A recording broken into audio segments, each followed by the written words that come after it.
As a nation, the British have a love affair with Spain. 12 million people a year come to worship its sun-kissed shores. In this series, I want to find out what fascinates us about this country, and if there is more to Spain than meets the eye. I'm amazed. I had absolutely no idea that this was here. This will be a journey of discovery for me. I did not expect this. Wow. As I crisscross the country, longing to know more about it. Seeing its world-famous landmarks up close. Awesome. Awesome. This is one of the places that everyone should see before they die. And uncovering lesser-known sites. You do literally feel transported.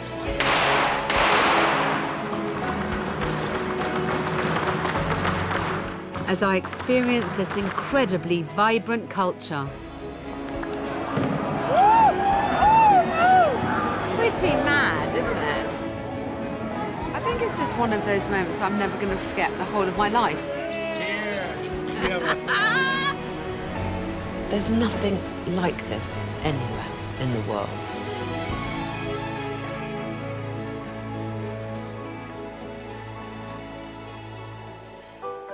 My Spanish adventure begins in the north of this magnificent country, a journey that will take me from the Rioja region, through the Basque Country to the city of Pamplona, finally arriving in Catalonia and the enchanting city of Barcelona.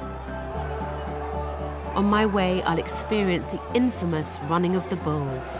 That is one of the more insane things I've ever seen in my life. And I'll become immersed in the drama of a truly inspiring Catalonian tradition. This mad thing that actually means something. It's very, very moving.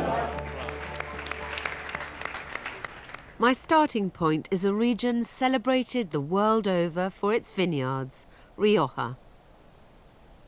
This wine lover's paradise is only 2 hours south of the ports of Santander and Bilbao.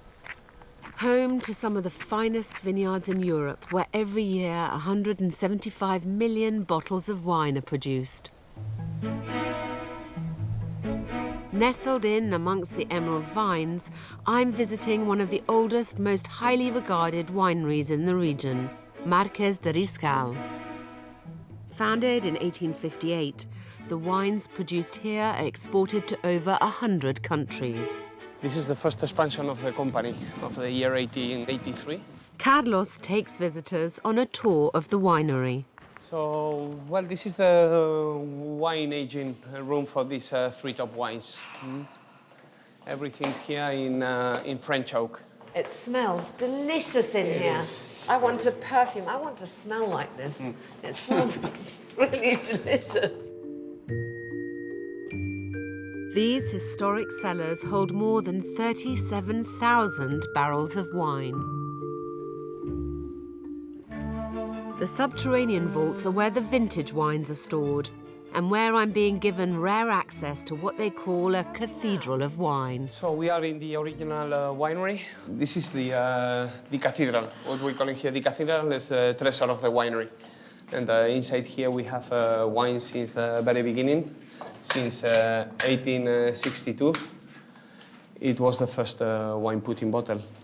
Oh my gosh, can I go in there? Yeah, we are going to get inside.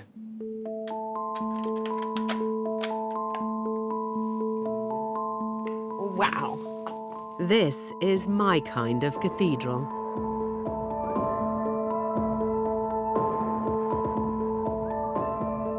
It is incredible. It is very evocative. I mean, centuries of dust have never seemed so attractive, I'm telling you. Magnums. Amazingly, Riscal has preserved bottles from every year since the vineyard's inception. Some of them have been resting here for over 150 years.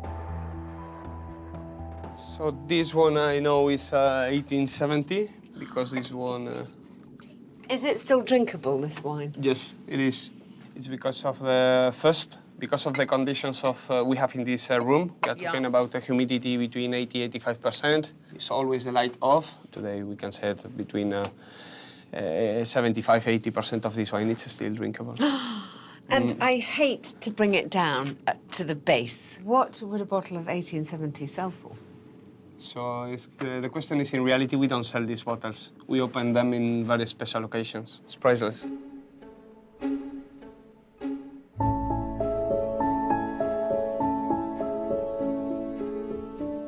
It's incredible that they have this repository of wine, which they never sell. They open on special occasions, but very few people see. And I'm here seeing it.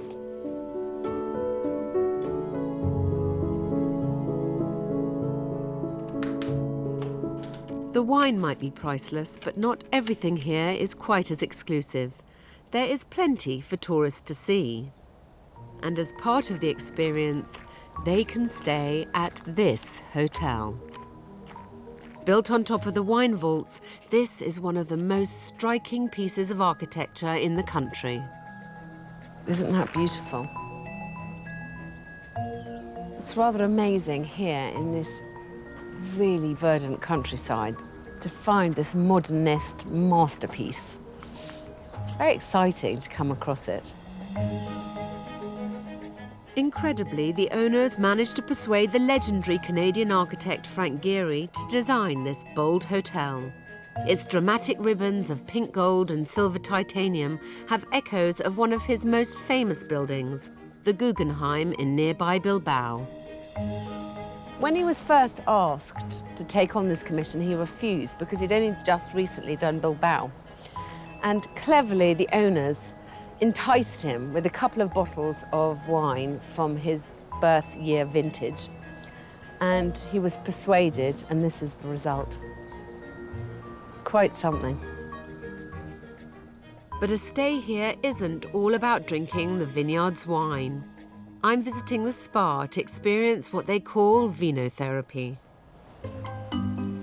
By incorporating wine into a beauty treatment, every bit of the grape gets used here. This is called a crushed Cabernet scrub, a mixture of grape seeds, dark honey, and essential oils. My skin will be soft as a baby's bottom after this, and I'll be lubricated by wine from both the outside and the inside.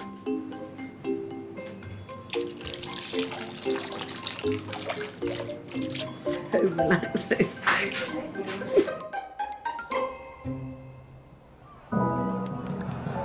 And just as well, because tomorrow I've got a very early start.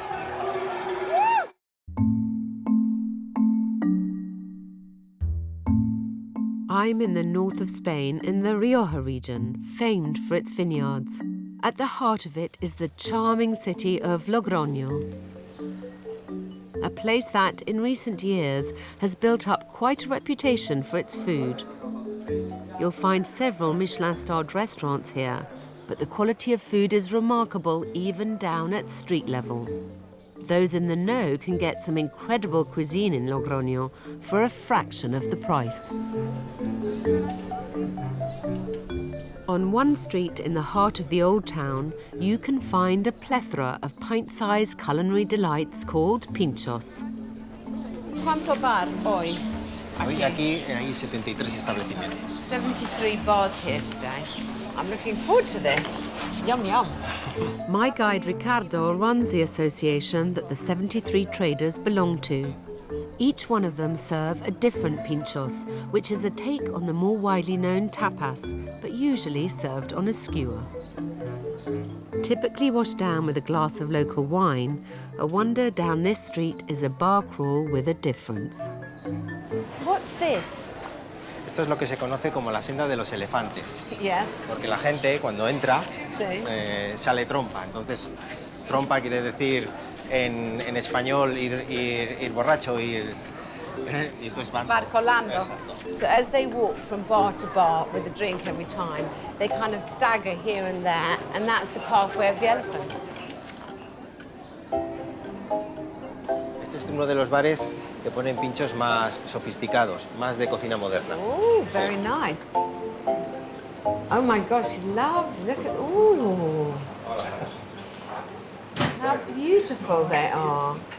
Vamos a ver, vais a comer patatas a la crujiente, que es especialidad de la casa, con una salsita un poquito picante y una explosión de huevo que es envuelta en panceta ibérica finita y lo de fuera hacemos una lámina de patata y la deshidratamos, entonces podemos moldearla. Sounds mad. Of course, a glass of Rioja is the essential ingredient in the Logroño experience. Thank you. Hay que brindar, ¿eh? See, it said. Doesn't take much to twist my arm. This is my idea of heaven. Entero? Entero. Entera un poco caliente.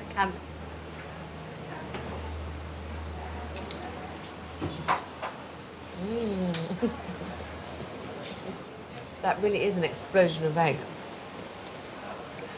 Indescribable. Beats having a sandwich on the motorway, let me tell you. It will cost you less than a service station sandwich too. Most of these pinchos are only €1 or two. Se le inyecta la salsa Sí. y se come con piel y todo.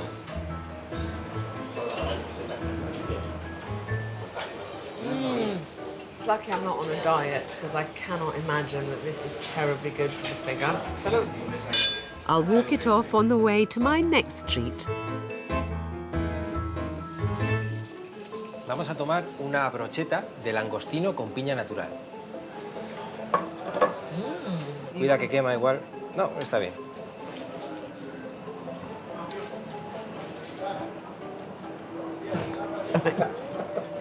Sorry, but you know, I've got children. I'm used to doing it. Oh my God.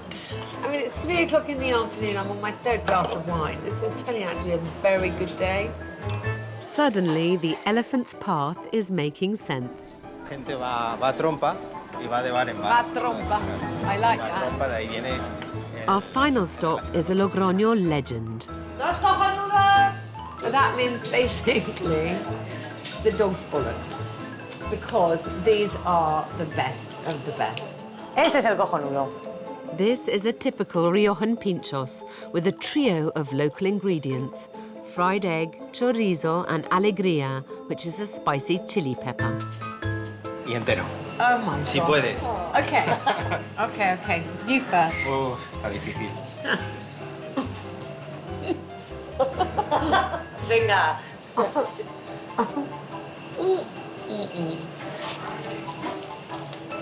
Cojonudo. Cojonudo. That really is the dog's bollocks. Cojonudo. Salud. Salud. I mean, life really doesn't get much better than this.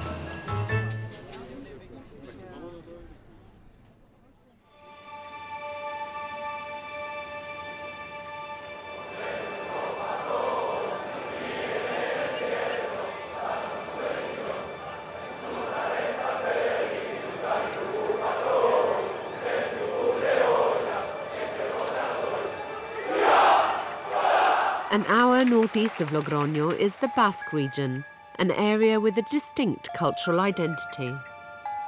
Within it lies the city of Pamplona, home to one of the most controversial and crazy festivals on earth. Each July, 1 million pleasure seekers descend on this city for the raucous festival of San Fermín. They come for a week of music and merrymaking, but most of all for the infamous running of the bulls. It's pretty mad, isn't it? It's a deeply rooted celebration that's been held every July since the 16th century. It originated from the need to move the bulls through the city to the bullfighting ring. Today, it draws people from across the globe. There's a real party atmosphere. You can feel everyone's a bit nervous and quite excited. And possibly slightly drunk. All these fearless, or some may say foolish daredevils are here to place themselves in the path of 6 furious bulls. You know, nervous? A little bit. Why not just live your life? If I'm gonna go, I'd rather go doing something wild than be in the wrong place at the wrong time.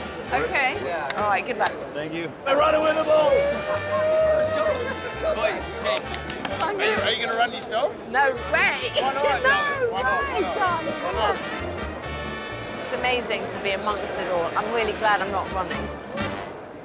I first became aware of the bull run when I read Ernest Hemingway's 1926 classic, The Sun Also Rises.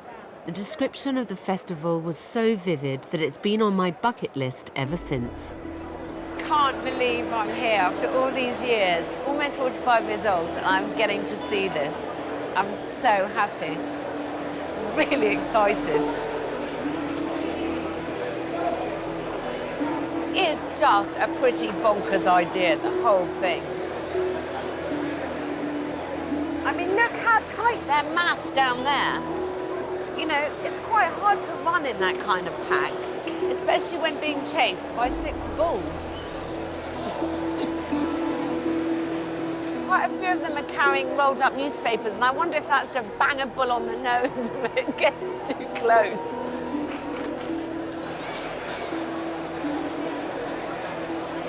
So exciting. This really is exciting.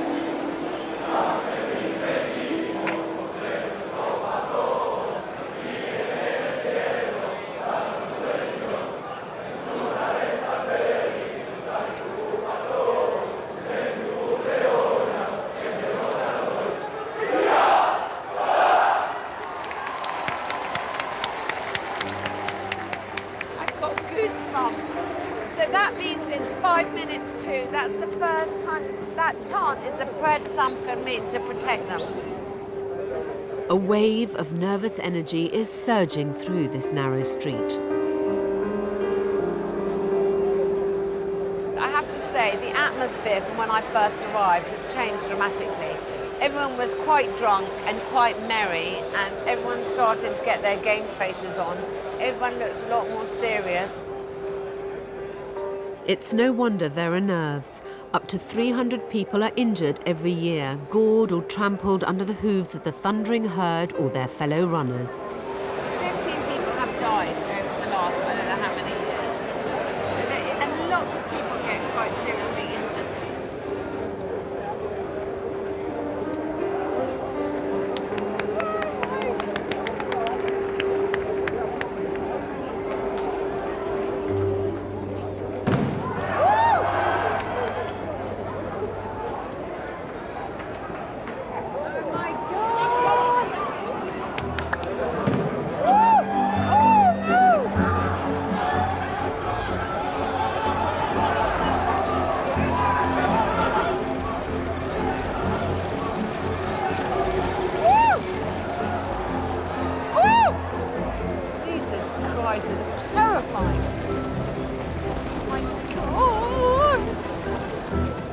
It's over in the blink of an eye. The run usually lasts only 3 or 4 minutes. I've got goosebumps. I mean, that was so fast. God knows what has happened that end, but this end, someone fell over, and over at the top, look, someone's down there. It's not just the runners that get hurt. In all the excitement, it's easy to forget that for the bulls, this is a brutal tradition that ultimately ends in death. Tonight, in the bull ring. But this is one of those events I simply had to see once. Really, really glad that I finally fulfilled my childhood wish, and I've seen the running of the bulls happen. I mean, that is one of the more insane things I've ever seen in my life. They always say, you never feel so alive as when you're almost dead. I'm about to test that theory and face my fear of heights in Barcelona. I don't know quite what to say. I'm rather blown away, to tell you the truth.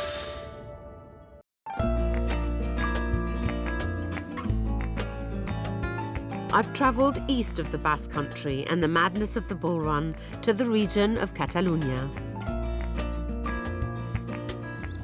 Like the Basque Country, Catalonia is steeped in history and tradition, and its people are fiercely proud and protective of their cultural identity.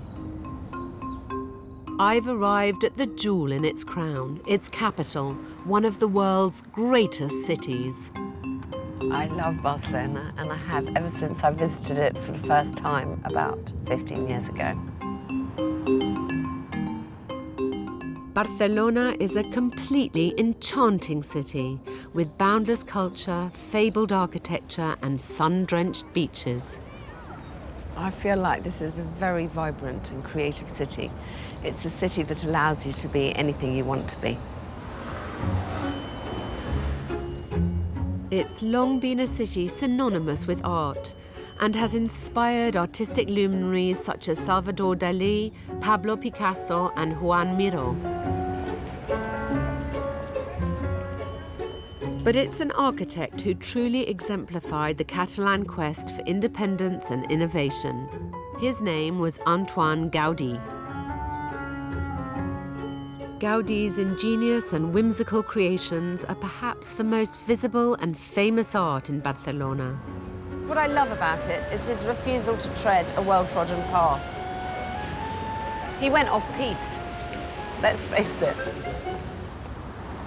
There's no greater example of his eccentric creativity than his masterpiece, one of the most famous and recognizable cathedrals in the world, the Sagrada Familia.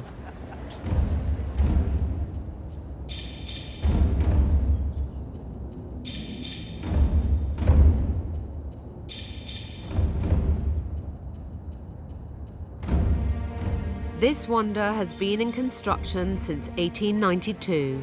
It was Gaudí's passion project, the ultimate expression of his wild imagination.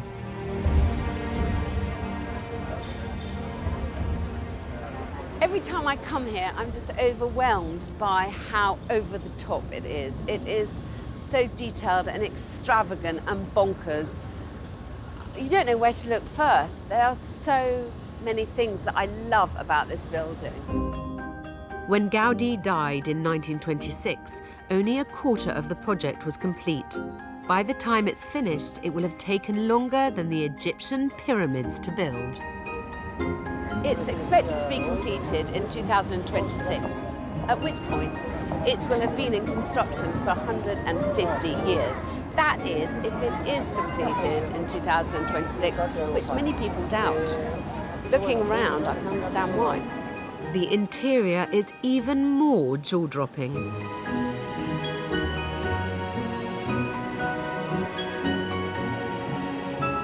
feels like a monument to man's ingenuity.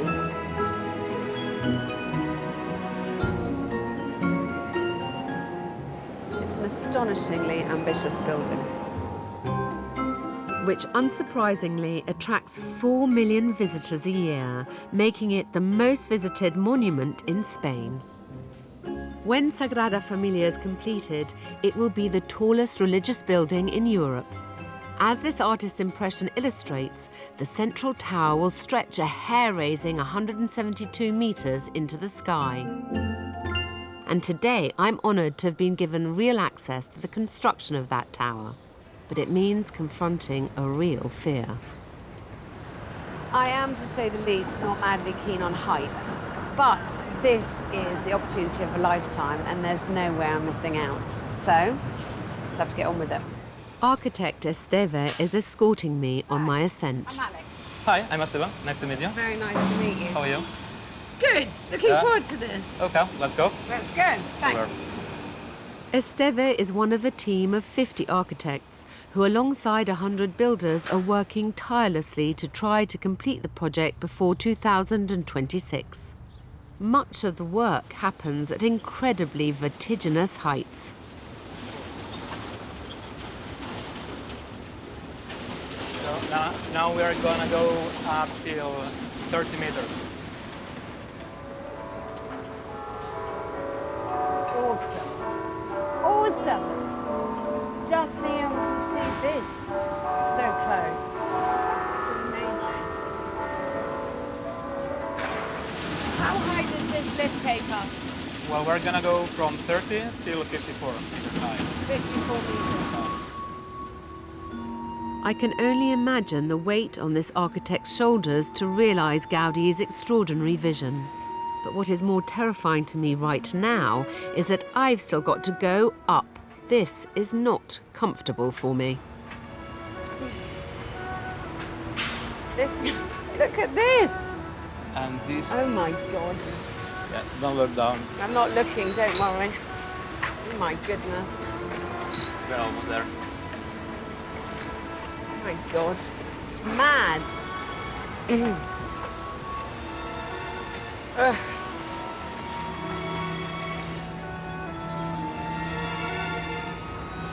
Made me feel very hot and sweaty walking along that platform. I'm fine as long as I don't have to look over the edge. It's mad to see the detail up so close and personal. I don't know quite what to say. I'm rather blown away, to tell you the truth. I'm not often lost for words.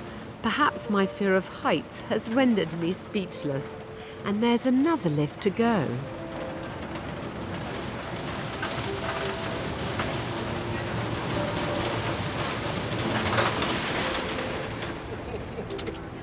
Oh, good.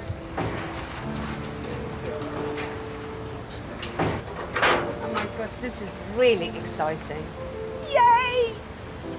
Wow, now I'm glad I came up here. This is amazing!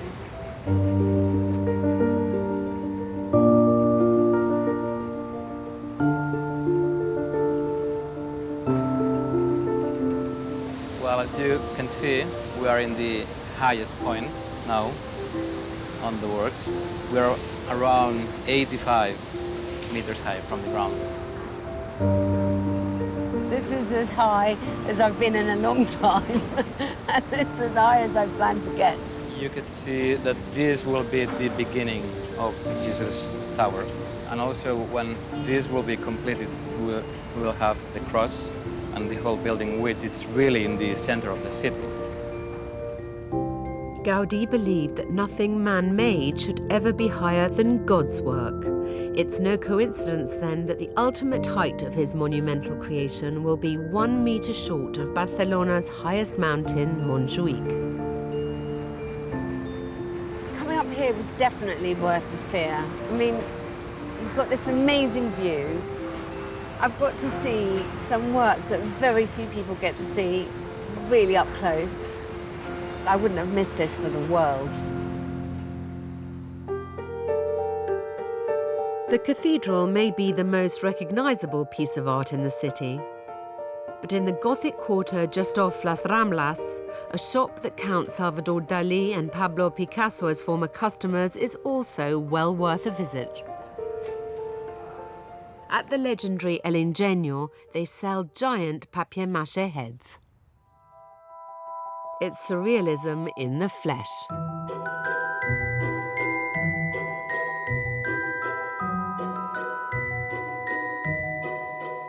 Beyond the myriad of masks and puppets lies a family-run business spanning generations. Today it's run by Catalan Rosa Cardona. Oh, this is amazing. What is this shop? I've never seen anything like it. Pues esta tienda es una tienda de artesanía de cartón piedra, pero para, más que nada para fiestas populares de Catalunya.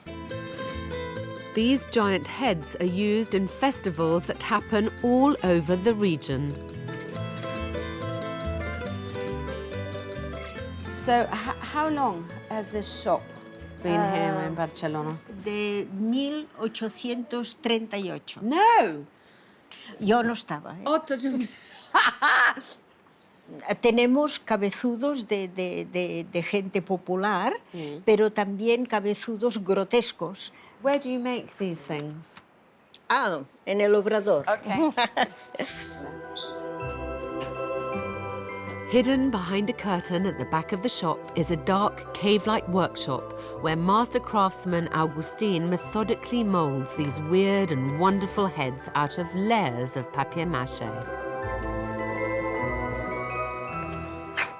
Hola, Agustin. Hola, buenas tardes. How long has Agustín been here? Sí. ¿Cuánto tiempo a trabajar? 46, ¿no? No! Sí, 46. I mean, honestly, this man who's been working here for 46 years, it's like, I mean, in the cave, creating these mad products. It's an astonishing story. These heads that Agustín has devoted his life to take months to make. The largest ones, the giants, can cost up to 3,000 euros. ¿Quieres que te enseñe un Sí. cabezudo? Aquí tengo uno. Sí, por favor. Oh my gosh. I'm pretty sure that would make me feel very claustrophobic. Oh my gosh. It's really very odd, that is. Can you see me there? Where does she see from? From the mouth? I'm glad it's not me. I'm trying to... Oh. I'm not sure this is supposed to be happening. Un momento que esto no me acordaba que costaba.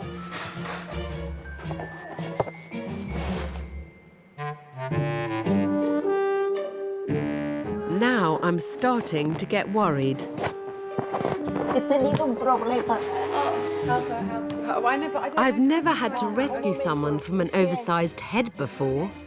Thank God my resourceful producer has come to the rescue. Tengo que dar la vuelta.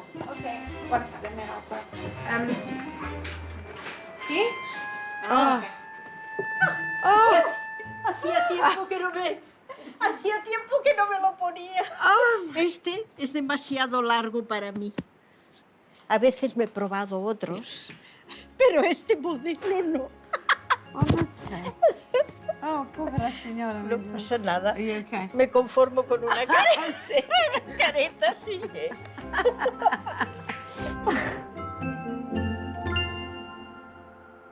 That was a surreal moment in a city that's no stranger to surrealism.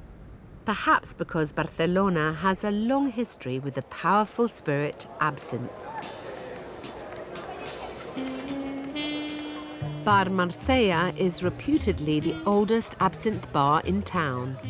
Located in El Raval, it was a favourite haunt of everyone from Picasso to Hemingway, drawn in by the ambiance and the absinthe.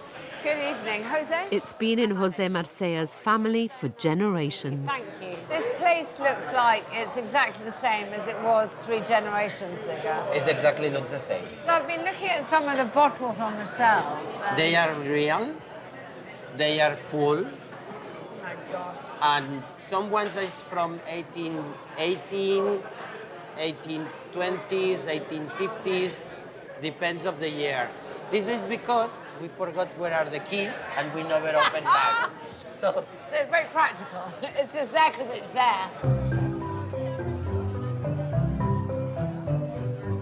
Marsella is timeless. 200 years of history hanging in the air.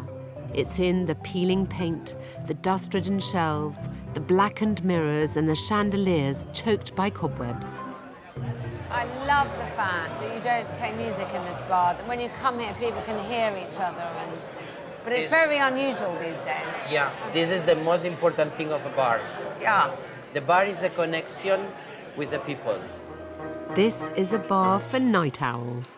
It doesn't open until 10 o'clock at night, but people flock here nonetheless, drinking in the sense of history and the absinthe.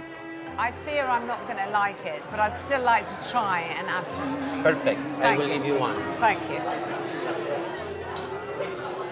To prepare the absinthe, the sugar goes to At the end of the 19th century, absinthe was embraced by the bohemian crowd who gathered in cafes and bars like this one in search of inspiration.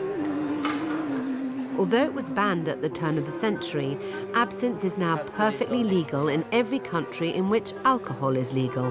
The thing is that inside to the absinthe is the green fairy, Yes. and the green fairy is sleeping. And So you have to wake her up. for waking up, you have to give them something sweet. Salute. Salute. It's a tough job, but somebody has got to do it. It's hard. This is going to polish me off. I'll be dancing on the tables now. I start dancing on the tables. It's not me, it's the Green Fairy.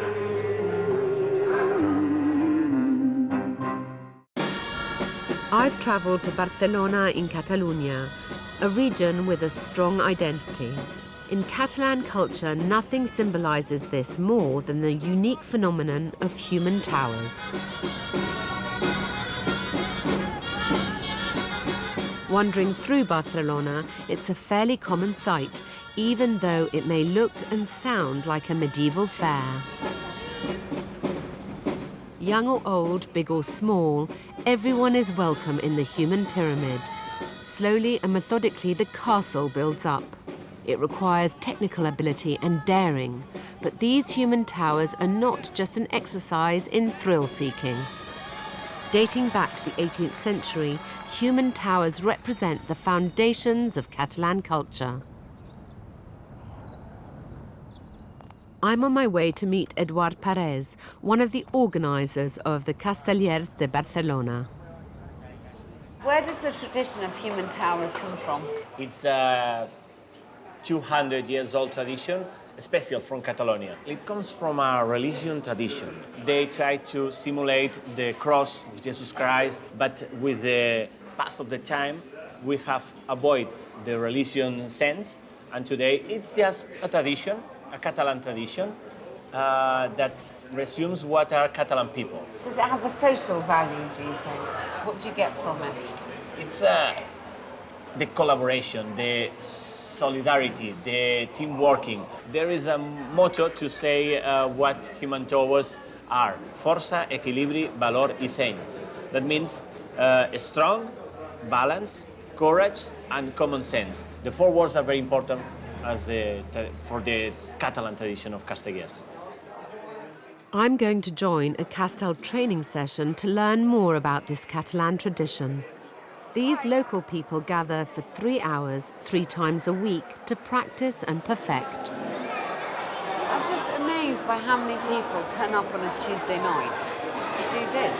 It's kind of an odd pastime, seems to me. They're all, I don't know.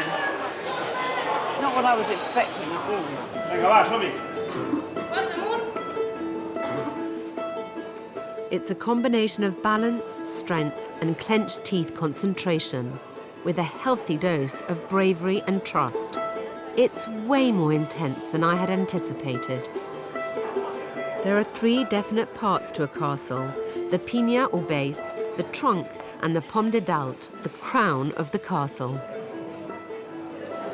2 structures, the 4 structure here, and 3 structure here, to make the 7 structure. Always a child that gets from this part and the other for the other part. The very last person to ascend is the anchaneta. Agile and light-footed, this nimble nipper clambers up the tower and raises an arm in the air when he or she reaches the pinnacle.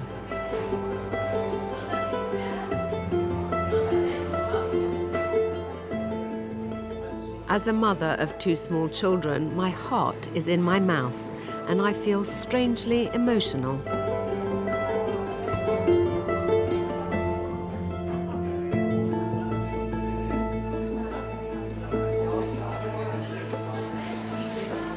The children are the very courageous people.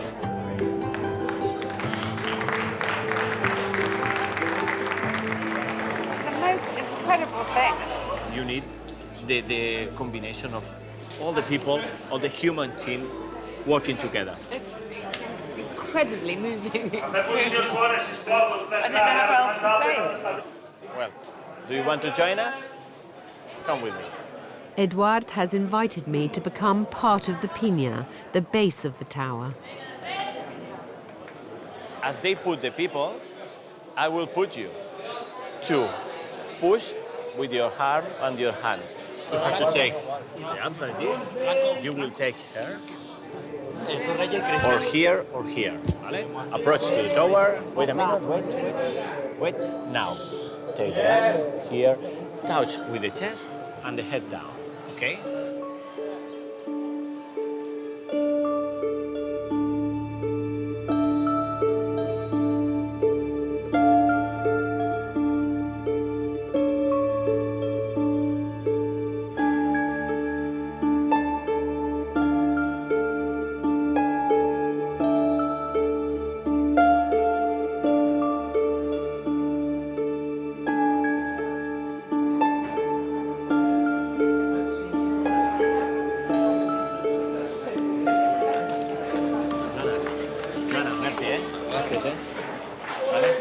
Thank you very much.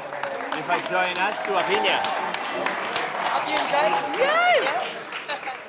It's rather... It's amazing. I mean, the thing that I most notice is it's very intimate. We're very close. I was very close to people who I didn't know. You feel the tower because you are in contact. It's the Catalan culture. You are touching everybody, and you need to be in contact with all the people. And that's the reason of what we can do, human towers.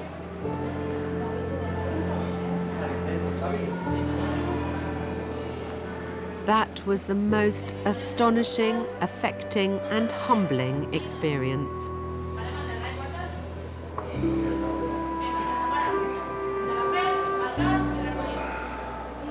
I mean, you know, I'm really fighting not to cry, and that is not me. It really isn't me. I mean, I don't know what it is that's making me feel so emotional exactly. But I think it is just unusual, this level of trust and this level of commitment and this mad thing that actually means something, though. It's very, very moving. And when I was part of it, you just do feel like you're part of something bigger than yourself. Watching this, you get a sense of the pride these people feel about preserving their culture and passing it through the generations.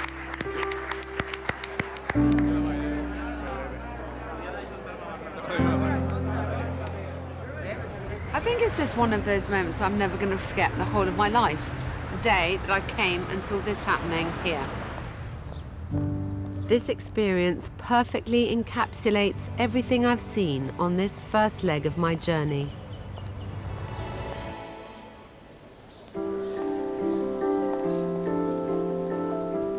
I've journeyed south from Barcelona and reached the east coast, for me the least travelled part of Spain. Here I'll make my way along the white shores, or as we know it, the Costa Blanca, ending at a little-known island off the Mediterranean coast. I'll take in expat favourite Benidorm along the way, but my starting point is one of Spain's boldest cities.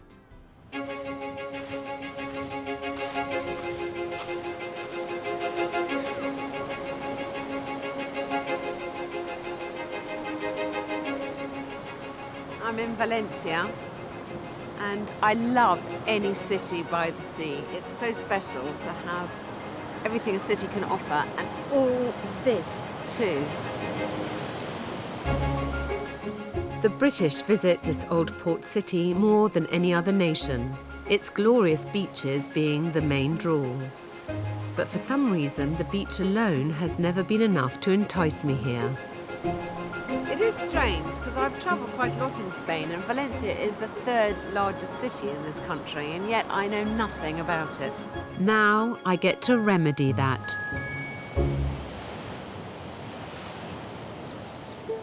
I'm starting on the outskirts of the city, an area called La Huerta, which is a ribbon of agricultural land.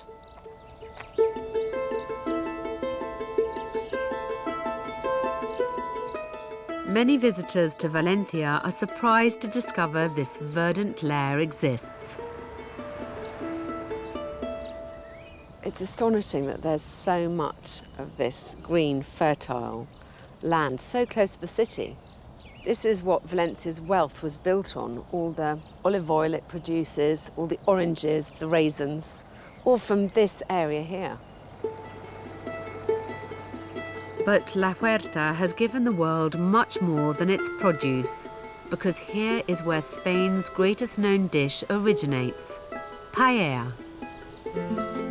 You can't come to the region without indulging in this dish at least once, and I'm about to experience it in the most authentic way.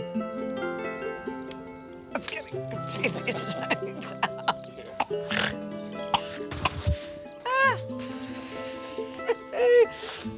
I didn't realise that traditionally it is eaten in the open air over a proper wood fire. Makes it much sexier. Paella was a dish eaten by farmers and labourers for lunch, using rice and whatever else was to hand in the fields. Nandi has lived and worked in La Huerta most of his life.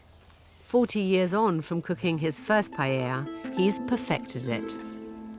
Do you want to cook? Yes. Yes? Thank you. All right. Perfetto. I'm told there's much to learn about cooking this the correct way. So, when you talk about a paella, you're actually talking about a paella pan. So this is what makes the dish.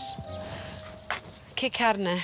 La carne es pollo, Yeah, chicken. chicken de corral, de granja. Yeah. Rabbit. Rabbit, conejo, Conejo. y 3 trocitos de pato, duck.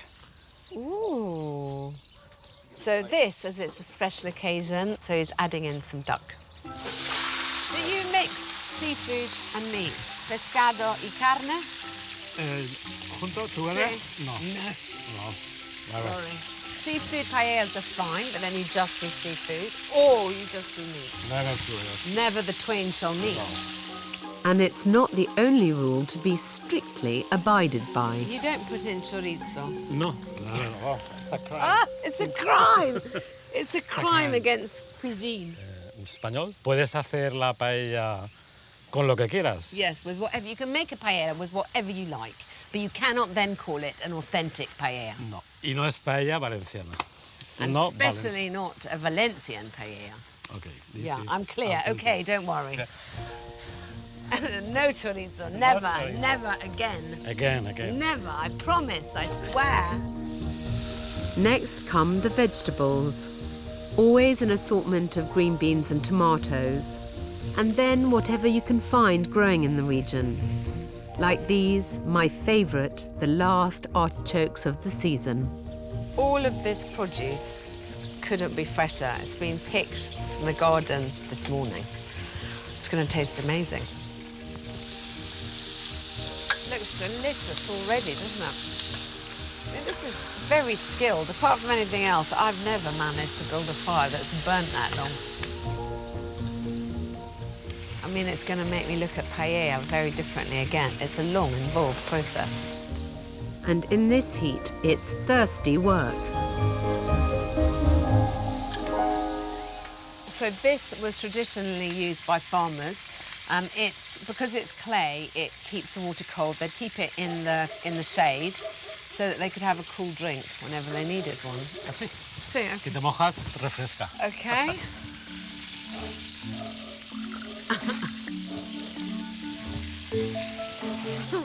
I know I'm going to make you Estira brazos.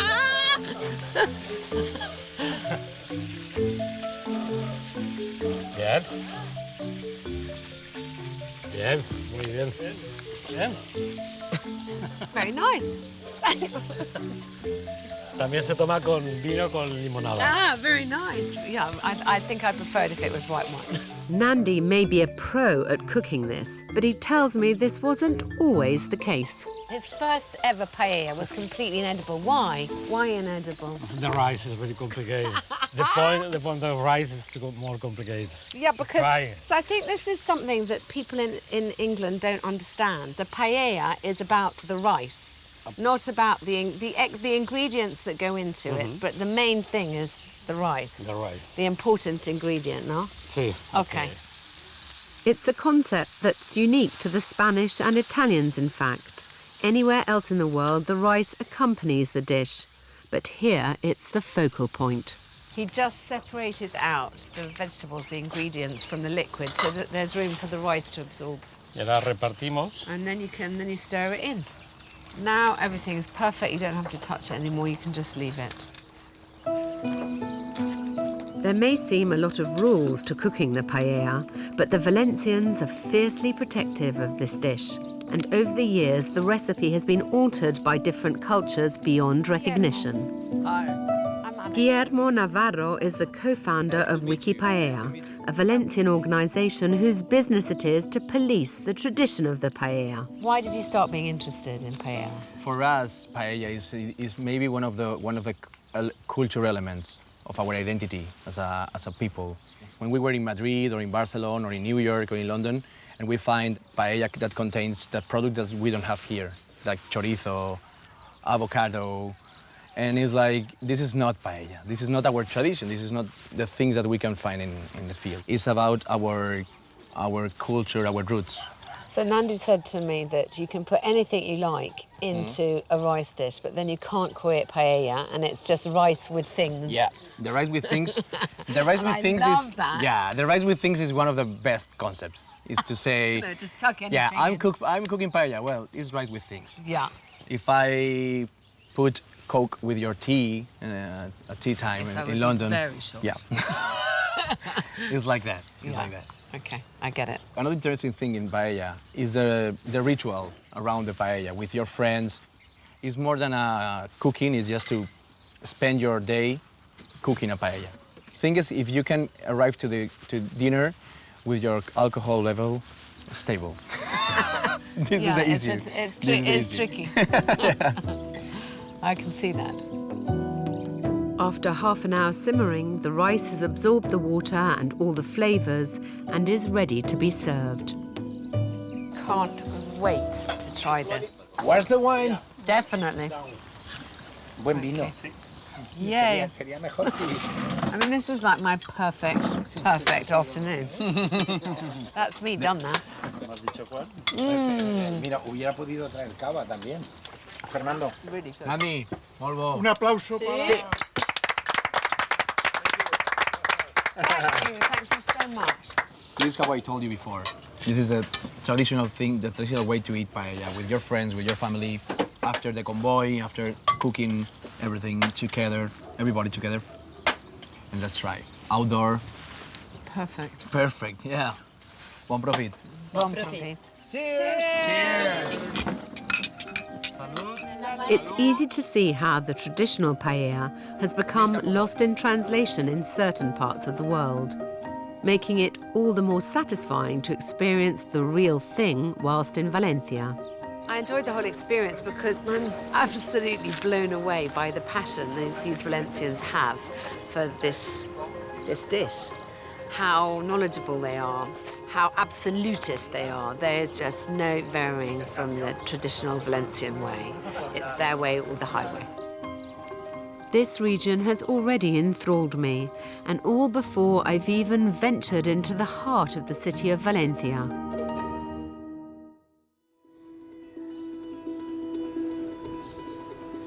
I'm in Valencia in eastern Spain. I've ventured from the green outer edges into the heart of the historic city.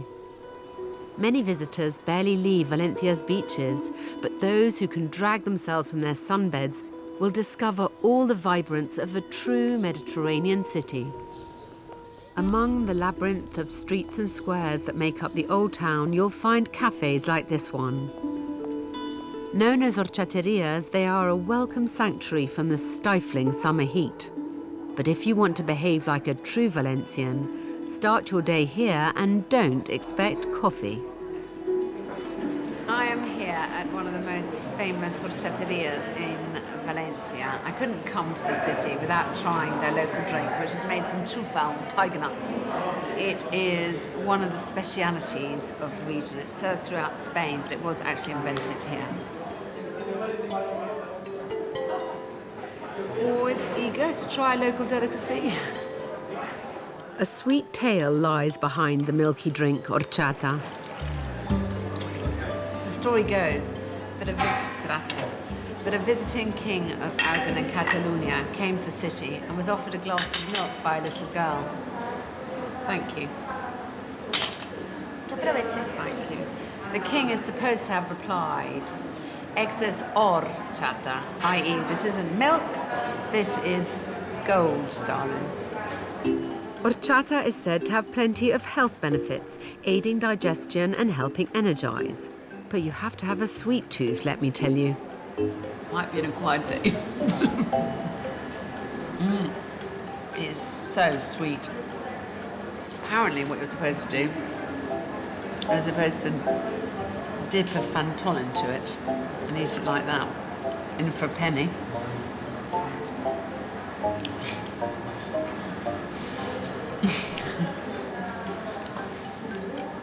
A little would go a long way with me, is all I can say.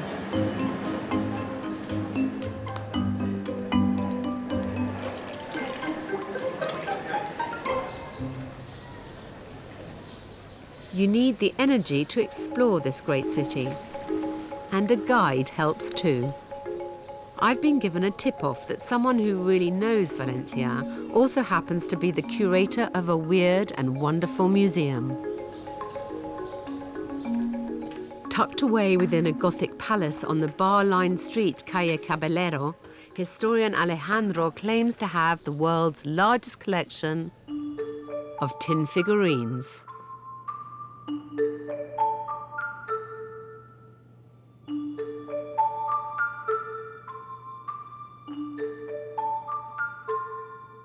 Over 1 million tiny pieces are contained within these walls.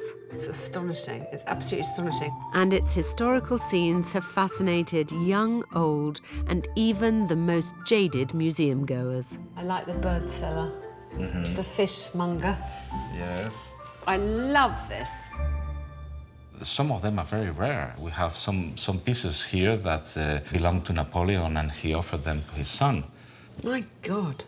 This is an interest verging on an obsession, I would say. Yes, is that fair enough? Well, I think it's a new media. It's a new way to teach history. It's an amazing work you've done. Thank you very much. It's astonishing. This is quite an extraordinary sight worth seeing, but it's by no means the biggest surprise hidden within the city. For that, Alejandro tells me you have to visit the historic cathedral. So this is the Christian cathedral that was made on the 13th century. So it's got quite a history, this one. It's lovely, beautiful. But what many don't know is what lies inside.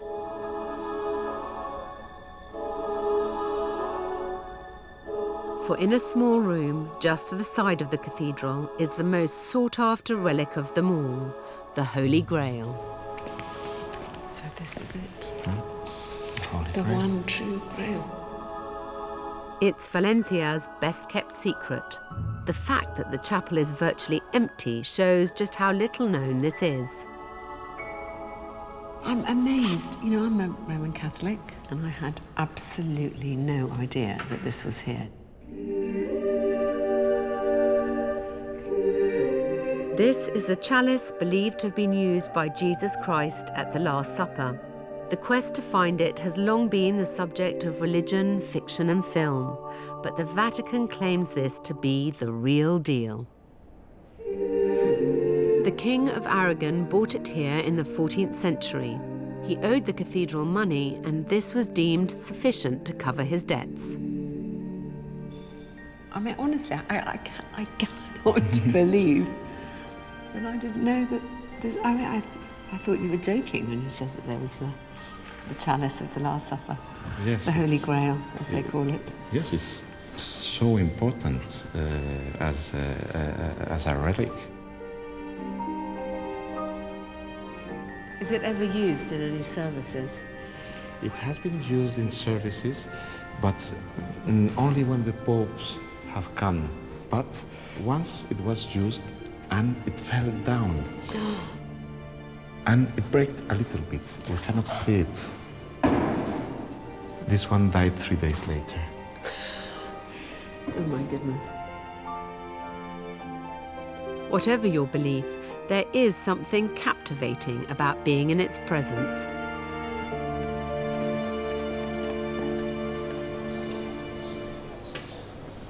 Valencia is a city that has succeeded in merging the old with the new. While there is a wealth of history here, the skyline is also dominated by some eye-catching buildings. Just a hop, skip and a jump away is this, the amazing City of Arts and Sciences. And it's a testament to modern architecture. This futuristic vision of steel, glass and greenery is Europe's largest cultural centre.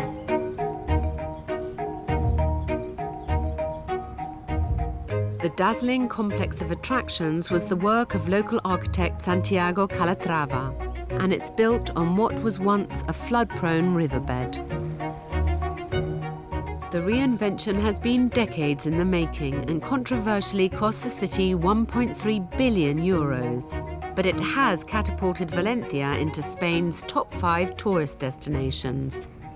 Here in Spain, they have a very forward-thinking view, and they have no fear about altering the landscape with this modern architecture, and I love it.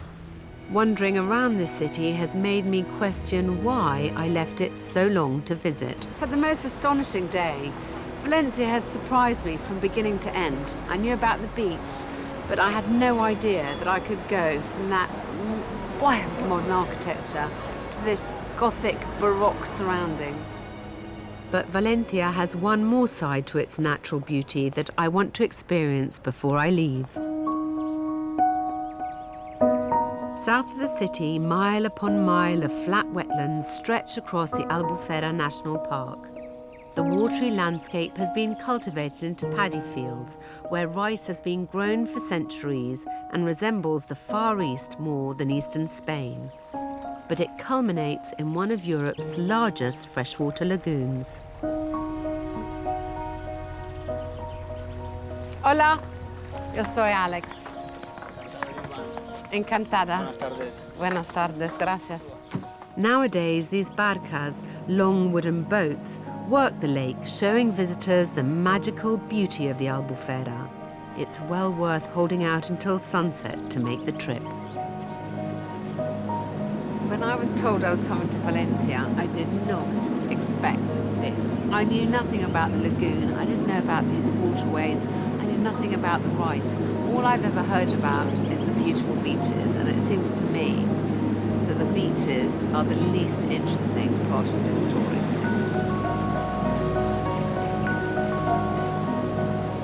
I wonder how many of the thousands of holidaymakers who come here for the beaches know anything about all this beauty.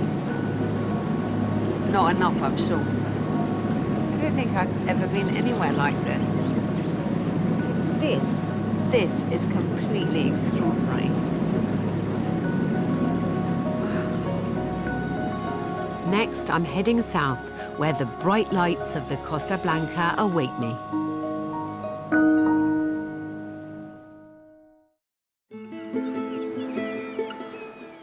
Venturing south of Valencia and the White Coast, 120 miles of Mediterranean shoreline snakes its way along eastern Spain.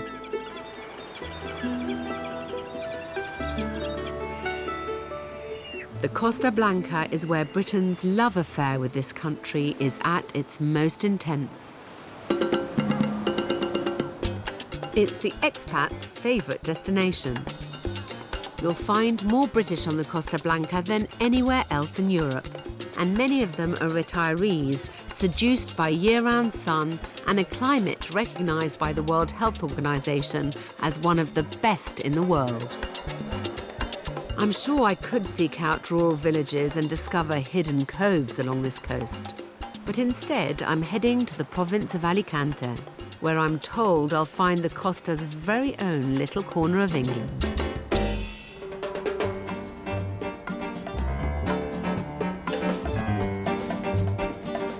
It's no secret that this region is a British enclave, but I'd like to know why. Jerry and Margaret moved to the Spanish mainland 16 years ago. Good afternoon, morning, something. Alex, I'm Jerry Bartley. So nice to This meet is you. Margaret, my wife. Nice to Lovely see you to here. meet you. Thank you so much. I'm really looking forward to this. They belong to one of Alicante's most successful bowls clubs, where the members are almost exclusively expats.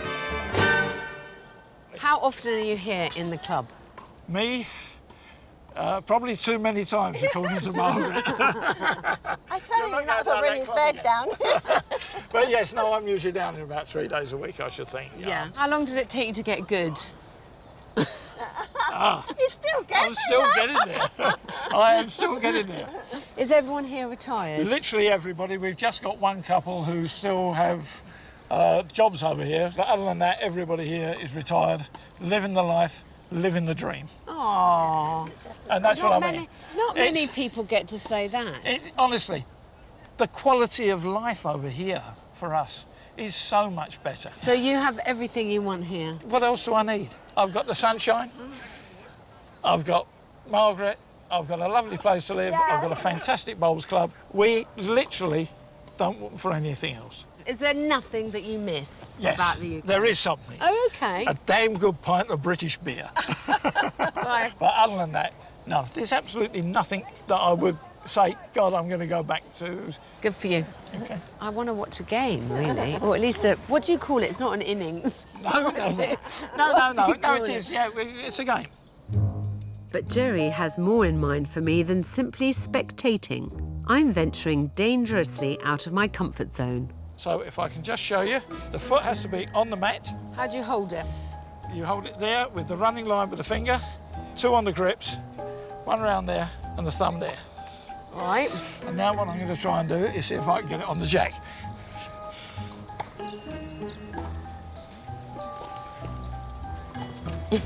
I'm going to be useless at this. I know I am.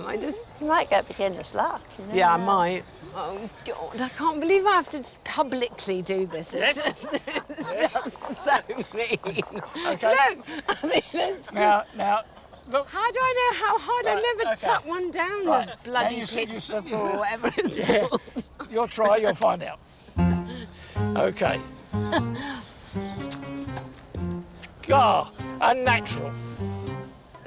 There we go. Look at this. Are we following it? Are we following it? Oh, Look yeah. where it is. It's right on the line. Unnatural. OK, now look, can I just stop there? Well, I'm sure I've been lucky. One more. Oh, no, I'm going to ruin it all now. Oh, perfect. And this is what the game's all about. I feel quite emotional. I hate being done by a novice. Beginner's luck. Yeah. And a little bit of concentration. Breathe in, breathe out. Oh. Oh, That's a good one. No, it's too salt. no, it's not. That's it. Right there. I'm going home.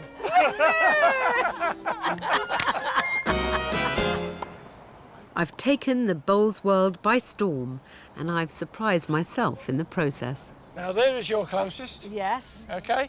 And there is my closest. Oh, my gosh, okay? it's pretty So close. it's pretty close. So here we go. And we go down. And Yes! Victory! Victory is mine!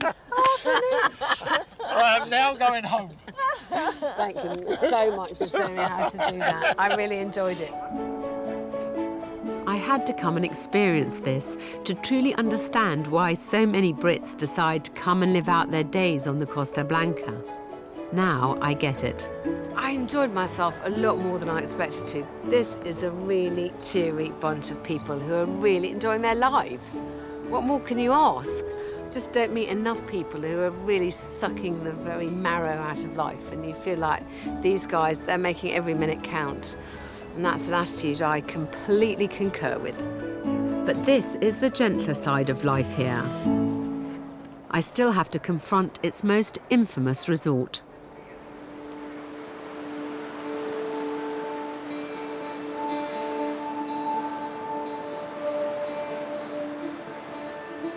I'm en route to Benidorm, which is making me a little nervous. Try not to be too snobby about it, but I haven't always heard the best things. And I don't know what kind of experience it's going to provide me. I can't pretend that Benidorm has been on my must-see list of places in the world. But right in the throng of it all, I'm surprised by my first impressions. It seems like a quite civilised, quite family place at the moment to me. There's certainly no rampaging drunken hordes. So is Benidorm's dubious reputation really justified? Not according to the millions of Brits who've flocked here since the 1970s. Even today in Europe, only London and Paris see more visitors.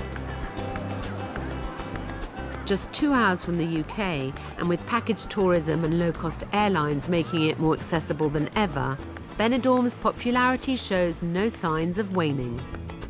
This resort's hotels are 90% full even in low season, so it must be doing something right.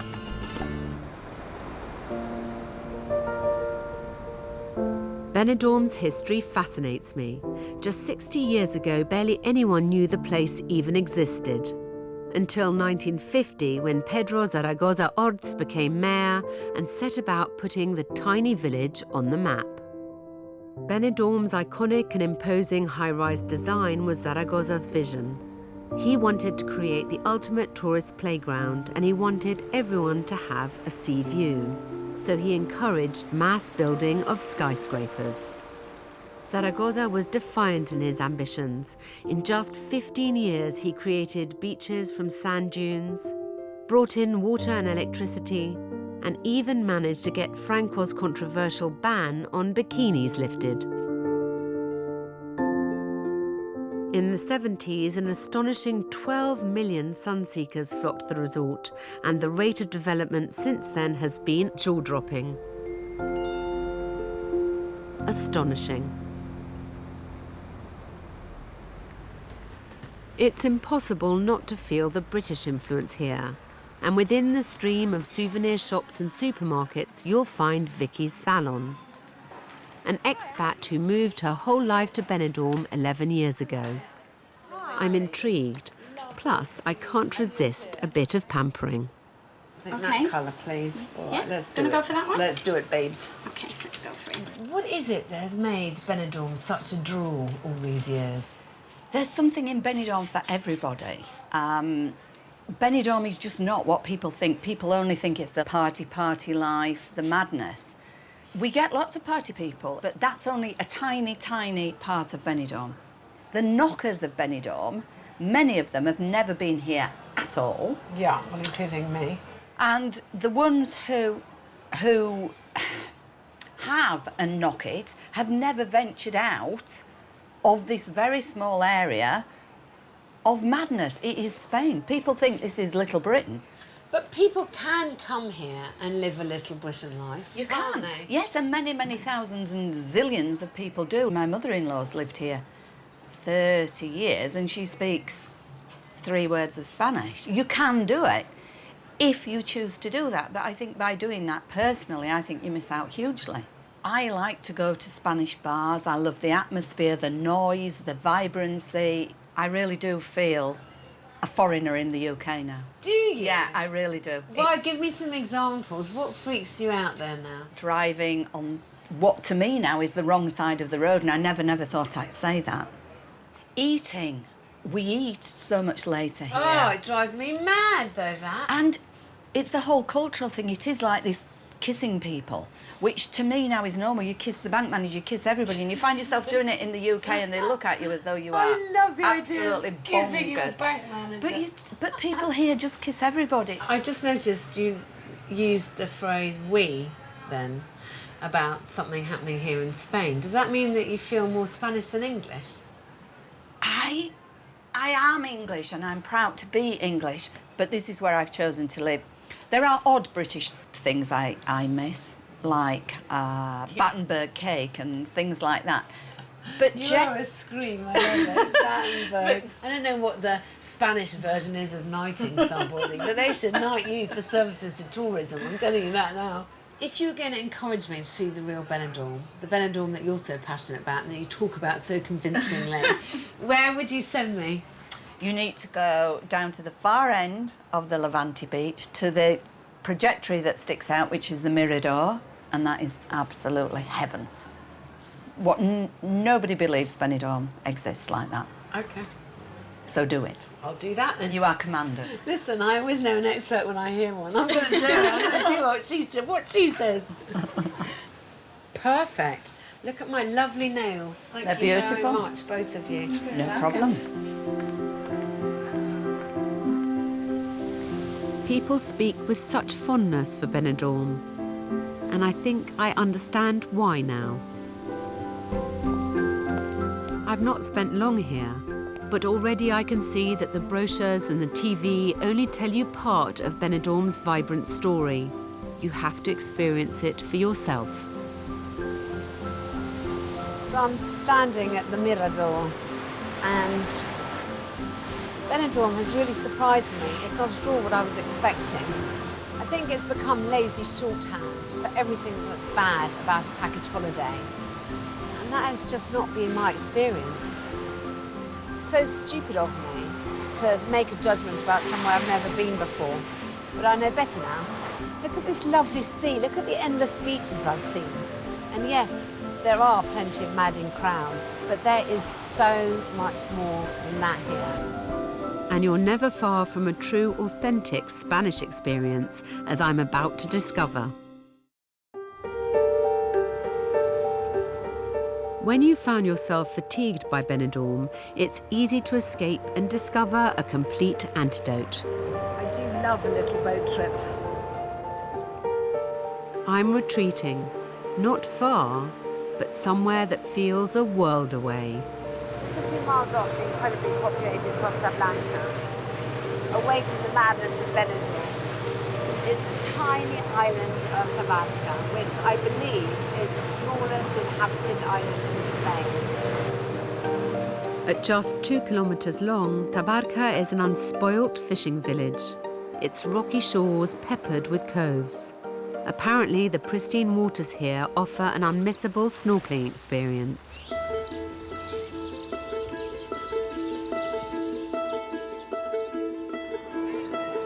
By day, the island can still feel very touristy, as boats bring day trippers keen to spend an hour or two off the mainland. To get the true character of the place, you have to time it just right. The secret here is to stay the night. There's very few beds here. Tourists all have to leave on the last boat, and then it feels as if I'm going to have the place to myself. But you have to work fast to snap up a room in the handful of B&Bs, typically an old fisherman's cottage like this one. Isn't this lovely? Isn't this a lovely little room? Very simple. Just what you'd hope for, really, somewhere like this. With no noisy bars or cars, it feels as though the modern world has forgotten about this place. There's literally not another soul to be seen. It's completely deserted. Much needed balm to the soul. Less than 50 people inhabit this bijou island. Hola, buenas tardes, sono Alex. Matthias, an artist, has been resident since 1973 after visiting on a voyage of discovery. He llegado con una pareja de Colonia en un velero. He visto esa imagen. Sí. Hemos dicho aquí mañana vamos a ir con el barco para ver esta isla. Hemos encontrado aquí una isla totalmente abandonada de cultura de la civilización más o menos, era muy atrasado. Sin dinero en el bolso, Sí. hemos pensado, compramos también una casa. Were there a lot of people living here at the time? Sí, empezó en los años 80. In the 80s? El movimiento aquí. There were more people. Were there schools here? Turistas, ¿no? Tourists. But while the arrival of tourists in Benidorm completely changed its identity, life here was still primitive, with no water or electricity until the mid-80s. And today, although the island sees more visitors, it still feels very authentic. He still loves the island, and the beauties of nature are still here. It is still as beautiful as ever. Obviously, sometimes the numbers of people become rather overwhelming nowadays. So is it. So it is. I don't think this is the life for me, but to spend a day or so here is a pleasure I'd thoroughly recommend. This feels like a million miles away from Benidorm. You can't even believe it's in the same country. I wish I was here with my husband, my one true love, wandering the streets romantically hand in hand. To cater for the growing numbers of tourists, more restaurants have sprung up on Tabarca. But I want to eat like a local, so Matthias has given me a tip-off about where they all go. At El Rincón de Ramos, Carmen has been cooking the island's signature dish for over 40 years. I'm about to try a speciality of Tabarca, which is a caldero di gallina. Gallina is a type of fish. It's a rock fish. It's abundant around here. I've never had one before. I'm really looking forward to it. This so-called fish stew is flavoured with a distinctive sweet pepper paste.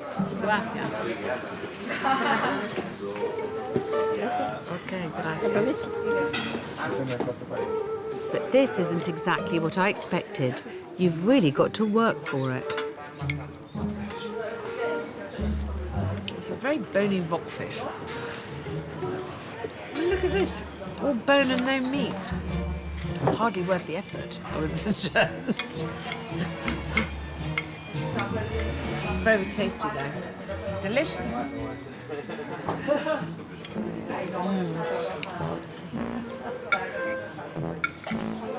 This is a peasant dish. None the worse for it. But we're used to slightly richer fare these days, aren't we? Still, when in Tabarca, eat like they do. Everywhere I've been on this leg of my journey has surprised me, and this little gem in the shadow of the neon lights of Benidorm is no exception. Costa Blanca is 200 kilometres of some of the busiest coastline on the Mediterranean. And this is a complete contrast, and it's just a few kilometres away.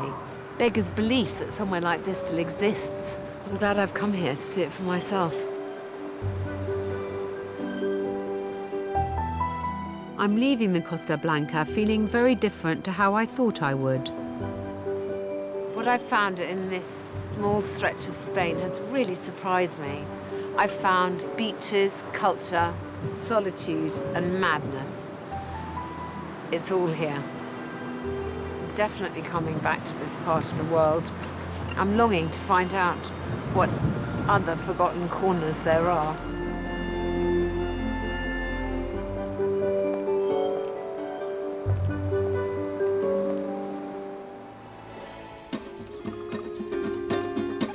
I've journeyed south of the Costa Blanca and arrived in the region of Andalusia, where I'll explore the province of Almeria, moving inland towards the magnificent city of Granada. On my way, I'll rediscover the Alpujarras within the Sierra Nevada mountain range. But my starting point is like nowhere else I've ever seen in Spain, the driest place in Europe, the desert of tavernas.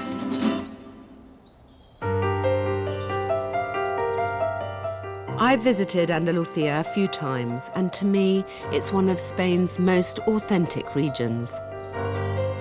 Tourists typically fly into Malaga on the south coast and scatter themselves along the Costa del Sol. But away from the more developed resorts, it's an area of wild and contrasting beauty. To the east of Malaga, the province of Almeria is characterized by mile upon mile of agricultural land, and the protected coastline of the Cabo de Gata Natural Park, with unspoilt beaches strung between its coves. 30 minutes north of the city of Almeria, the landscape turns wildly different again. This is Tavernas, which some people say is the only true desert in Europe. It's an incredibly barren, arid, hostile landscape. There's nothing modern, as far as the eye can see. Looking around here, it's hard to believe I'm in an area of Spain that's famed for growing tomatoes.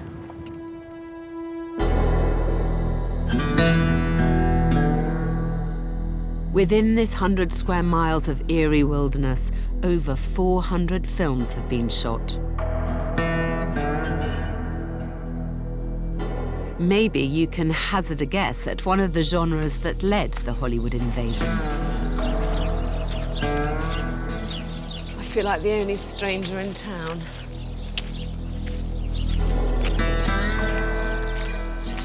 I've never once seen a saloon that I didn't want to have a drink in.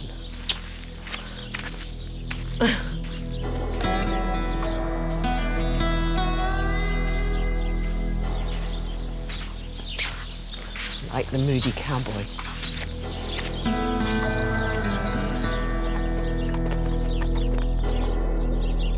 This is Fort Bravo, a film set built in the 1970s to replicate a town for spaghetti westerns. To this day, it's still used by the industry, but now tourists can come and get their slice of the action too.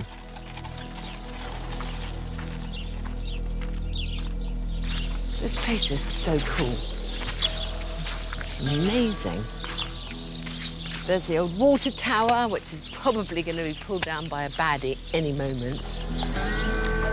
Grand Central Bank. Better not put your gold in there, you know what's going to happen. You do literally feel transported. I'm not usually one for theme parks, but this is something else. It reminds you of every Western movie that you've ever seen, and I love a Western. Ugh. I mean, those cowboys are so sexy, let's face it. What's not to like? My guide, Raphael, spends his winters hosting film crews and summers entertaining tourists. How long have you been working here? Since I was, well, I'm here since I was a child because my father is the founder, one of the founders of Fort Bravo. And since I'm born, I was here in the shooting and everything of the cowboys. Gosh, that must have been such fun. Yeah. So tell me a bit about Fort Bravo, why it was built and how come it's just such an amazing place. Well, the beginning was Sergio Leone was looking for a place for the third movie of The Good, the Bad and the Ugly. And just arriving here, take a look of 360 degrees around and didn't see nothing artificial, no ways, no bridges, nothing. And then he said to his personal architect that build the next Western town here. It's very evocative. It makes you feel like you want to get involved. It's fantastic. Yeah.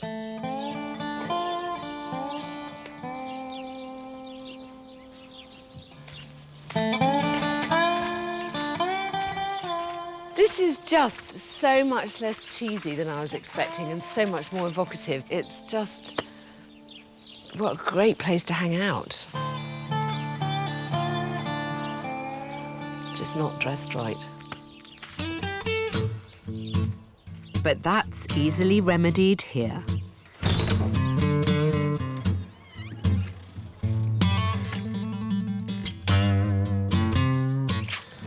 think I'm going to look great. I love these boots. Look at them. They look hard-ridden. I believe the Sandman is enjoying this. What do you think? Great. The more boob, the better. That's what I always say.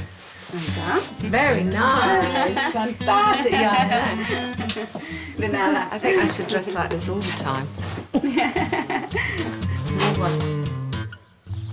I'm getting into character. I've been given a role in this morning's performance to the tourists.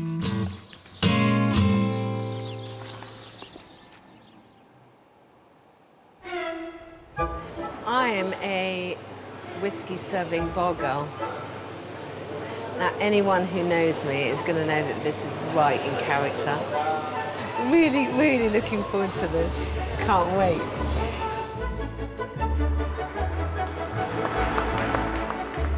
I've no idea what's going to happen, and I certainly wasn't expecting the can-can. I'll just keep smiling. Muy segura. Sigue estando segura. I'm no expert, but I'd say this cowboy ain't happy. Steady on.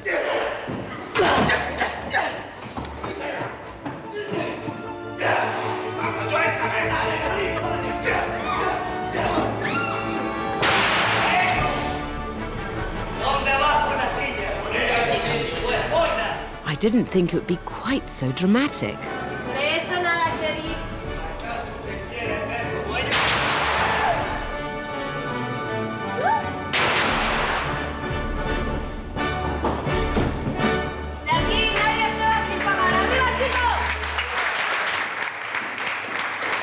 That was really something. alive. I think I'm ready for a tequila. How much fun was that? I have had such a good morning. Living the dream, baby. That's going to take some beating. But next, I'm going in search of the Spain I'm much more familiar with.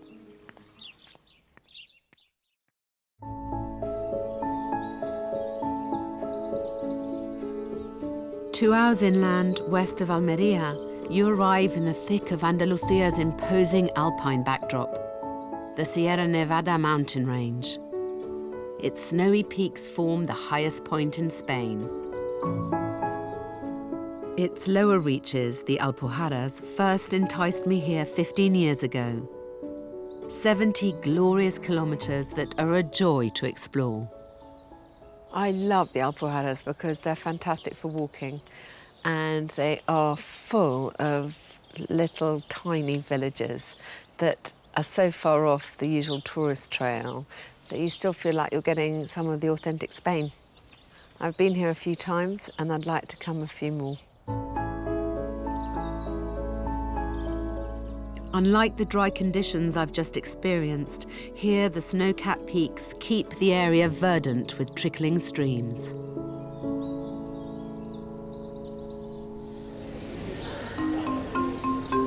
And in one of the mountain villages, the water is particularly celebrated. The spa town of Lanjarón is famous for its mineral water, which you'll find bottled and sold throughout Spain. And the elderly and the ailing are drawn to its internationally renowned thermal baths, believing that the water has curative properties. But I've been warned not to expect anything too relaxing. I'm a bit nervous, but people have been coming here for centuries. I figure it can't do me any harm and might do me some good. Hello. Hello. I'm Alex. Hi, I'm Rachel. Welcome to the Secret Garden. Thank you, lovely to meet you. Okay, so we'll go this way, okay? Thank you. Here they don't just drink the water, they bathe in it. Cold, I hasten to add. It's not the most appealing bath I've ever seen. Why is the water this colour? The water is a medicinal water, and it has a very high concentration of minerals. Yeah. It's very pure, and it's this colour because it's got a lot of iron in it. Okay. Oh well, in for a penny.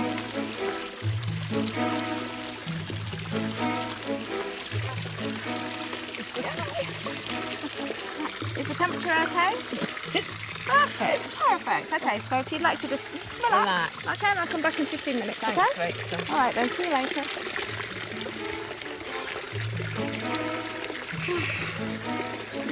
Strangely, I'm relaxing. I can't imagine why. It's quite weird being in water this colour, though. It feels nice. Can't be anything but good for my skin. This 15 minutes is starting to feel like a lifetime. It's a bit chilly. Got goosebumps.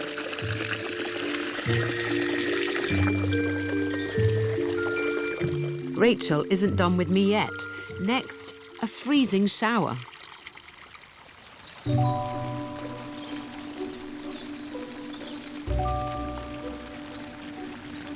Cold water from the Sierra Nevada. That is lovely. Yeah, to help your circulation. That's really nice. Tonifying. Yeah. That's good. Well done. Lovely. It's got a very strong smell. Yeah, no, it's the minerals in the water. Slightly goose-pimply, but overall, fantastic. If only we stopped there. What's happening now? Okay, Alex, now we're going to have a combination of rainfall, the monsoon, and then a high-pressured water jet. Great.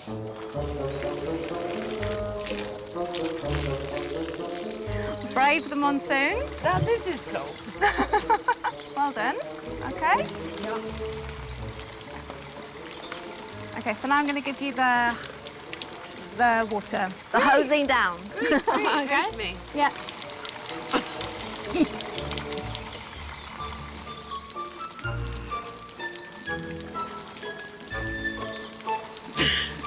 Get on with it. God's sake, I'm freezing to death.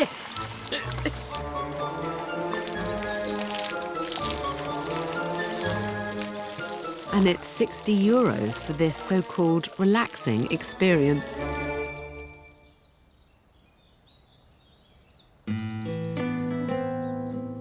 Thankfully, this isn't the only speciality that people come to this part of the world for. This town, Lanjarón, is not only famous for its water, it's also famous for its ham. So if you're into that kind of thing, this is the place to come. I love jamón. It is one of life's pleasures and one that is not to be denied. Jamones Gustavo Rubio is an authentic tapas bar. But it's the shop with an array of hams dangling from the ceiling that I'm interested in. A place which has been selling some of Spain's finest hams since 1945. Gustavo. Hola. Hola, yo soy Alex Polizzi. Muy bien, gracias, encantada. Gracias. Gracias. What makes the hams here so special? Para sacar un buen jamón, lo primero que tenemos que hacer es tener un buen producto en carne. Sí. El jamón que ponemos en sal tiene que ser un jamón que sea de hembra. How he ends up with such a fantastic product is he works with a very good primary product. He also says the microclimate here is essential to the finished product because in the first month when it's salted, it's very cold and dry, and towards the end of the curing process, it's very warm and dry. Ibérico. Ibérico, este jamón tiene 5 años de curación. 5 años. Sí, sí. Those 5 years weren't wasted. They say to get the most flavour from the ham, it's best enjoyed with a glass of red wine. Who am I to argue? Delicious. Este es vino tinto Alpujarra. Salud. Igual, jamón y vino, con jamón y vino se anda el camino. So the saying apparently is, with a lot of ham and wine, you can go a long time. That's enough of an endorsement for me.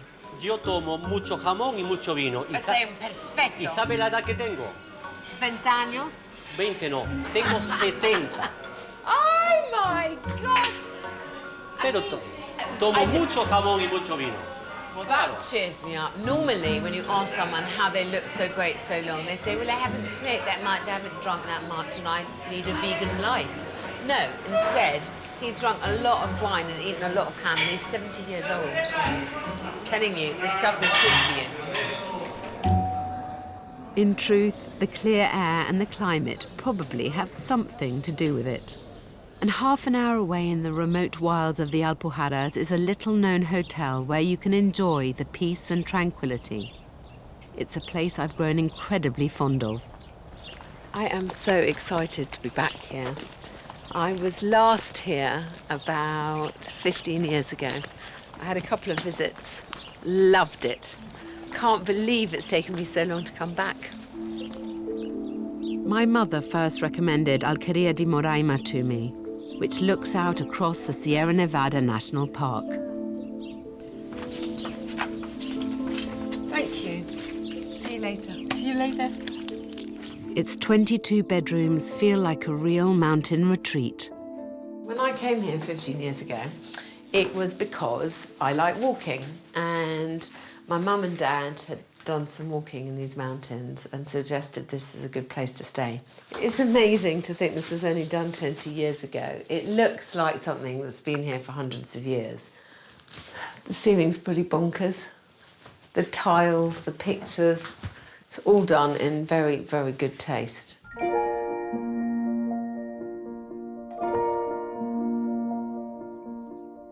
The food is pretty good too. Chef Hugo has agreed to let me have a go at making a local speciality. I'm being shown how to make a cold almond soup. Apparently, I've got to try and extract the almonds whole. Using this rather archaic kitchen utensil. I have a feeling I'm being taken for a ride. Okay, ¿cuánto? 200 gramos. Okay, we'll be here a while. I've got to do 200 grams of this. Is this a wind-up? I mean, do you seriously do this every time you make almond soup, one by one? It seems very old-fashioned. Uno a uno. Uno a uno? Sí. These almonds are produced here. Nice surroundings to be cracking nuts in. Que me parca ya para todo el verano. Yeah, no. No. La vita è troppo corta. La vida es muy corta, es muy larga y dura. He's offered me a job for the summer, baking almonds for a living. Life's too bloody short, is what I replied. OK, next. Vai. Dried bread whisked into breadcrumbs.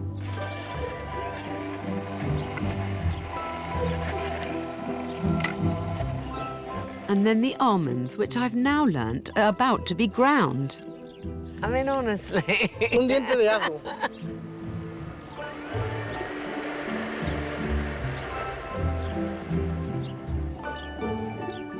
And then garlic, olive oil and vinegar. All these measurements are to be made with 1 litre of water. Una pizca de sal ya tu gusto. And a little pinch of salt. It smells very garlicky to only have 1 clove of garlic in it. To chill the soup, ice is added, followed by the final flourish, apple. Apple and flowers to finish it off. Está soso, pero... Bueno. Sí, ¿no? Aunque parezca increíble, ¿verdad? It's really, it's got kind of texture to it, but it's not unpleasant. It's not milky. It's really good. Next, I'll be doing plenty of walking as I arrive in Granada, site of one of my favourite places in the world.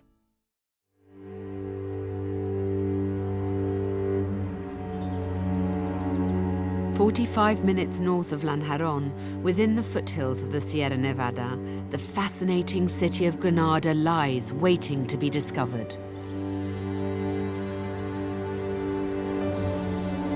As the last stronghold of the Moors, much of its ancient architecture is still wonderfully preserved. Alongside its elegance, there is a definite grittiness about Granada. There is one majestic site, though, that is anything but. I've been to Granada a couple of times. There's lots of reasons why, but both times the main draw has been that structure up there on the hill, the Alhambra. Completely and utterly amazing.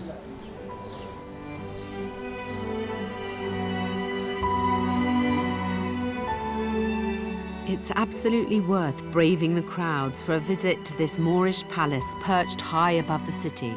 But today, I'm up at dawn and I'm really excited.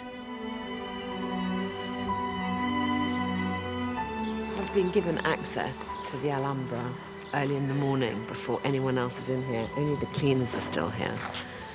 And just to see it without the crowds, this is luxury beyond compare. It is so quiet and so peaceful, so serene. So bloody beautiful. 17 years ago, I came here to Granada. And I couldn't believe that this existed and I'd never been here before. It's staggering. The Alhambra is one of those places that makes you run out of superlatives. The depth of detail is astonishing for what was once a functioning palace and military fortress. There's so much here to look at. These tiles have been copied again and again and again. And no one has ever bested the original.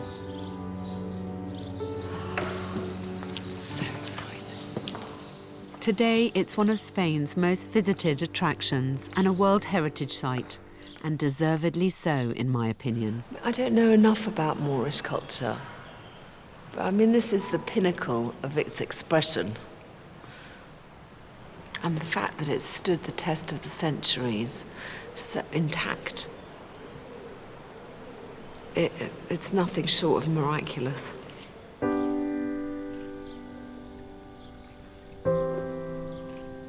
My mother always says, anywhere that we go, you must look up and you must look down. Nowhere is that more true than here. All you can hear is the birds, and then there's this wonderful perfume from these jasmine hedges. It's almost overwhelming. There's nothing like this anywhere in the world. I mean, the word unique is so overused. But here, the Alhambra really is unique in the true sense of the word.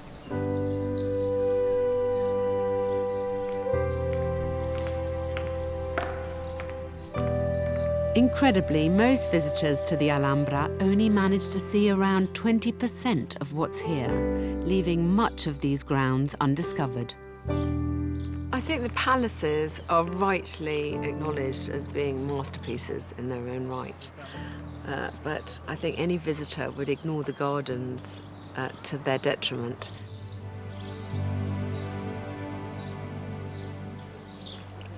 Ignacio is one of nearly 40 gardeners that maintain the grounds of the Alhambra. And today he's taking me to parts rarely discovered by visitors. We're going through a bit that's closed to members of the general public. Yes! Yes. Always makes me very, very excited. Look at this. Very impressive. Oh my gosh. It's wonderful. Yep. These trees, I think they were introduced by the Romans. Yeah. Okay. How old is this tree? It could be 500 years, yeah.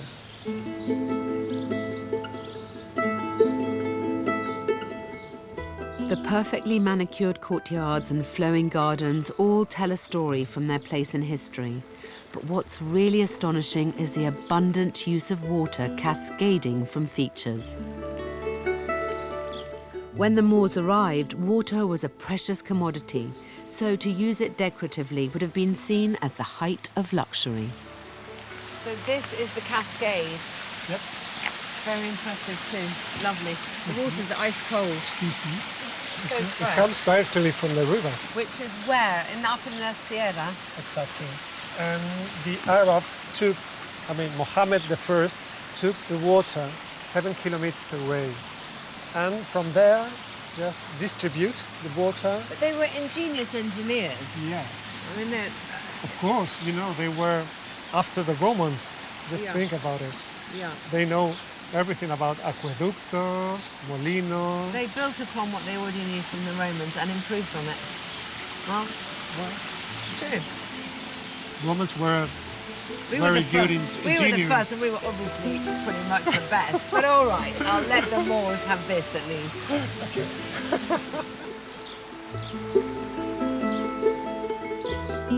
Well, look at this. Oh my goodness gracious me! This is my favorite point of view here in the orchards. Oh my goodness, I'm scared of heights. I'm not going too near the edge. What an amazing view! It's a reminder of the complex history that surrounds the Alhambra. This is an amazing viewpoint because you really see the separation of Granada and the Alhambra, but you also just see how connected they are. Exactly.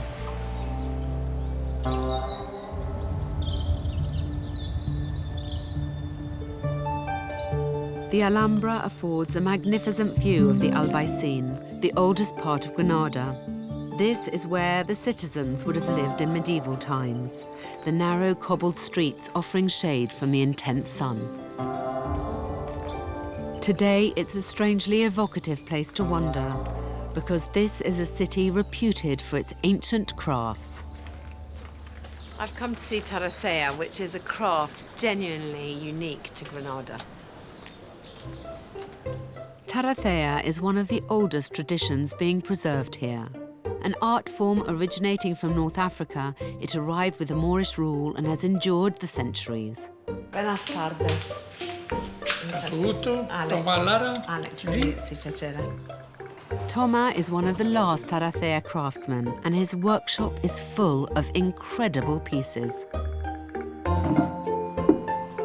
The striking patterns are created using a complex and intricate process of inlaying exotic wood with bones, precious stones, or metal. Wow.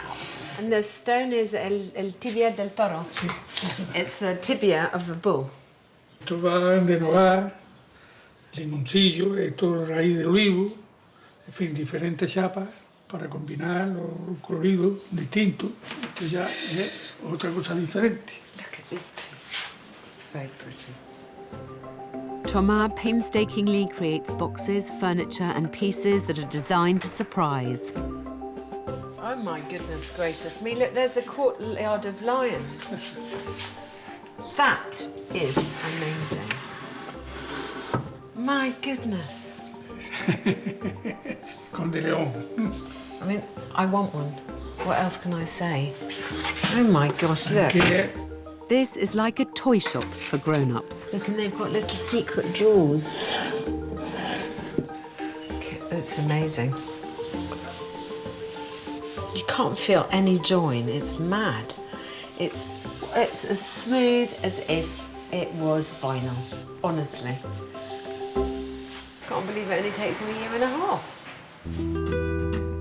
Toma has been crafting Tarracea since he was 11 years old. So he's done it almost 70 years. Trabajando, Trabajando. Working and working hard, he says. But it's a dying art. There is one tradition, however, that's still as strong as ever in this city, as I'm about to discover.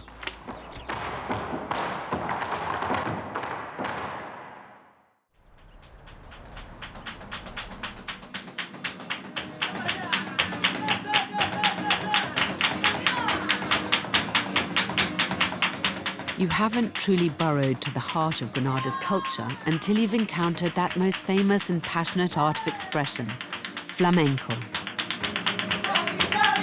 This intense performance captivates audiences all around the world, but has been danced here in its true home for centuries. While the flamenco dancer engages with the audience, the guitar player plays with passion.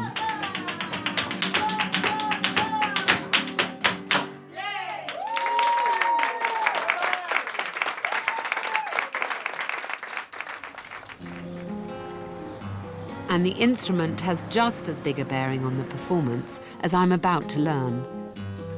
Yes. Yo sono Alex. Buenos días. Encantada. Encantado. Adelante. Daniel makes flamenco guitars. It takes 3 months to build one. A guitar, he says, is built with the individual personality of the player in mind. When someone comes to you to make them a guitar, what do you have to think about? What do you have to consider? Lo primero que tengo que pensar es a quién va dirigida, qué tipo de música toca, qué temperamento tiene, o incluso cómo abraza la guitarra. El que me varíe la técnica de así a así me cambia la acción de la cuerda y tengo que tener una concepción distinta de trabajo. You have to be a really good judge of character, I think, to do this job. When you hear one of the guitars you've made, do you recognise it? Por supuesto. Esto sería como ver a mi hijo pasar por la calle y digo, por ahí va mi hijo. Igual, el sonido es similar. It's like seeing his son on the street and he goes, hi. Daniel refers to a flamenco guitar like a person. Every part of the guitar is named after a part of the body. Tenemos lo que sería la boca, tendríamos la parte de arriba, que serían los hombros, la parte del centro, que sería la cintura, la parte inferior, que serían las caderas, la parte de atrás, que sería el fondo o espalda, la parte del mango, que sería el cuello, y la parte superior, que sería la cabeza. La diferencia entre una guitarra clásica o una flamenca es como si fuera la diferencia entre las personas, hombres y mujeres. La similitud es en la raíz, pero la diferencia es muy grande. Hay diferencias de carácter, de temperamento. So, is the flamenco guitar a man or a woman? La guitarra flamenca, como es muy temperamental, muy dinámica. Yo diría que es la mujer. Very temperamental, very hot-tempered. Must be a woman. Pero es una opinión personal, ¿eh? That's his personal opinion, he's careful to say. You're most likely to experience flamenco in the west of the city, beyond the Albaicin, an atmospheric area with a colourful history. This is the Sacromonte district of Granada. This area is particularly well known for its gypsies who have lived here in caves for centuries. It's believed that in these very caves, flamenco was born.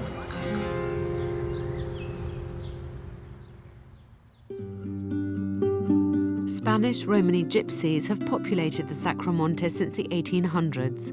Their homes, these caves built into the ravine, were said to have been constructed by Muslims over 500 years ago.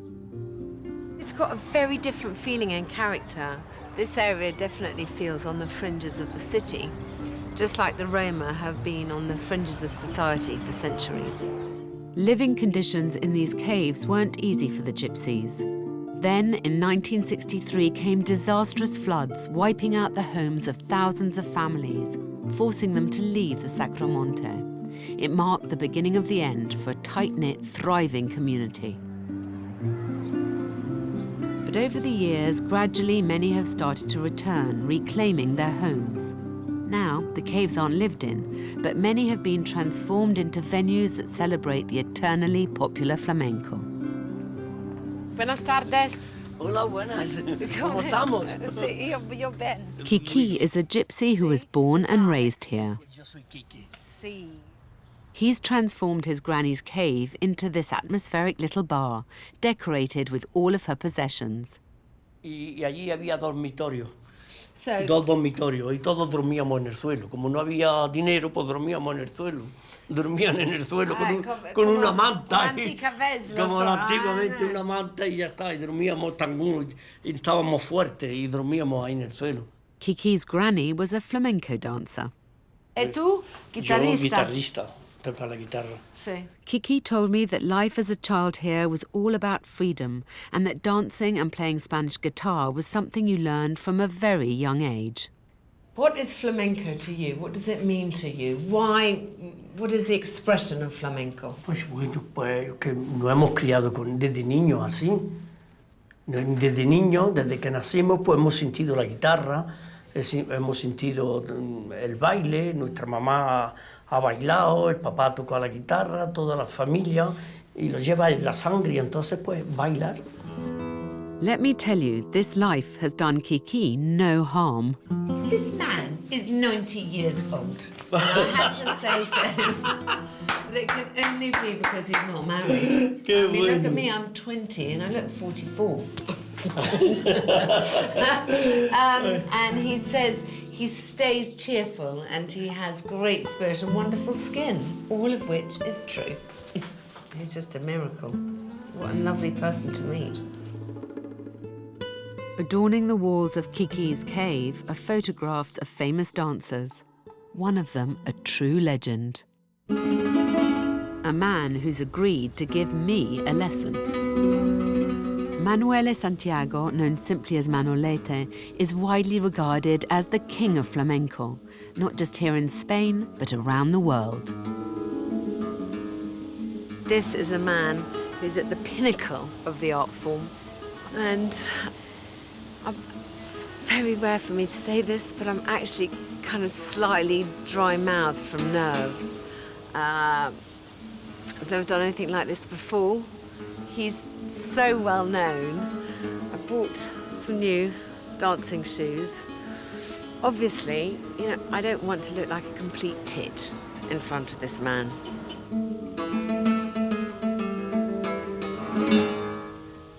Manolete, buenas tardes. Hola. Hola, yo soy Alex Polizzi. Encantada. Encantado. Thank you. This man is 70 years old and he was born here in the Sacromonte district into one of the biggest gypsy flamenco dynasties, the Maya.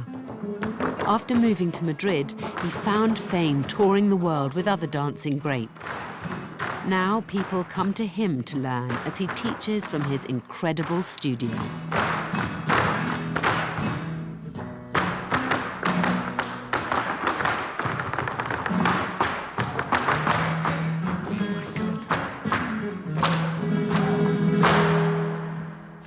So, how long have you been dancing flamenco? Sí, yeah. 6 years old. Welcome in the group. Is there still the same passion now? Culturally, is there still the same passion to learn flamenco? Sí, hay la misma cultura y viene mucha gente fuerte, artistas de cine como Tony Quinn, Frank Sinatra, sí. Sofía Loren, viene mucha gente. Obama ha estado aquí. Obama. Sí, sí. También la mujer de Obama. Obama and his wife came here to watch some flamenco. En las cuevas, viendo las cuevas flamencas. Sí. Mucha gente muy grande, muy grande. Hay mucha gente que le gusta más el flamenco. Sí.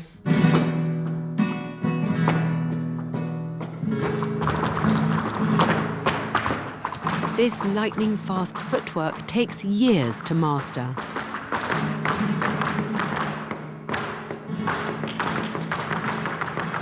The guitar drives the rhythm, but hand clapping is also used, or tapping, as Manolete is doing.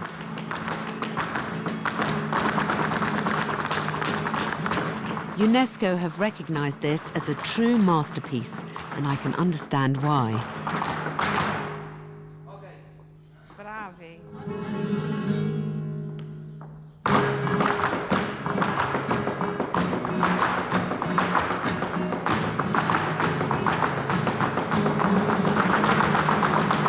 It's mesmerizing, and also slightly terrifying that I've been asked to dance with Manolete.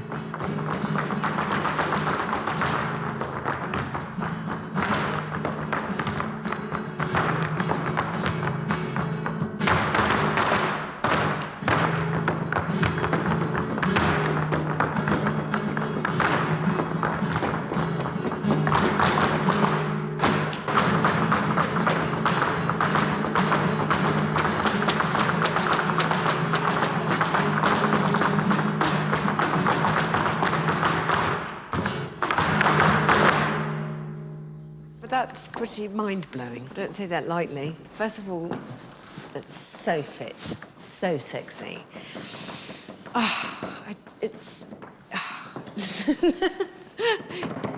Do you know what? I don't think I can go through with this. I bought these shoes, and they're going back to the shop. You know, I've embarrassed myself 1,000 ways in my life. And I really don't want this to be the 1,001st. He's a prince, a god amongst mortals. Ask me to strip naked and run through the streets of Granada, and I would seriously consider it. Just spare me this. Spare me this one thing. I can't do it.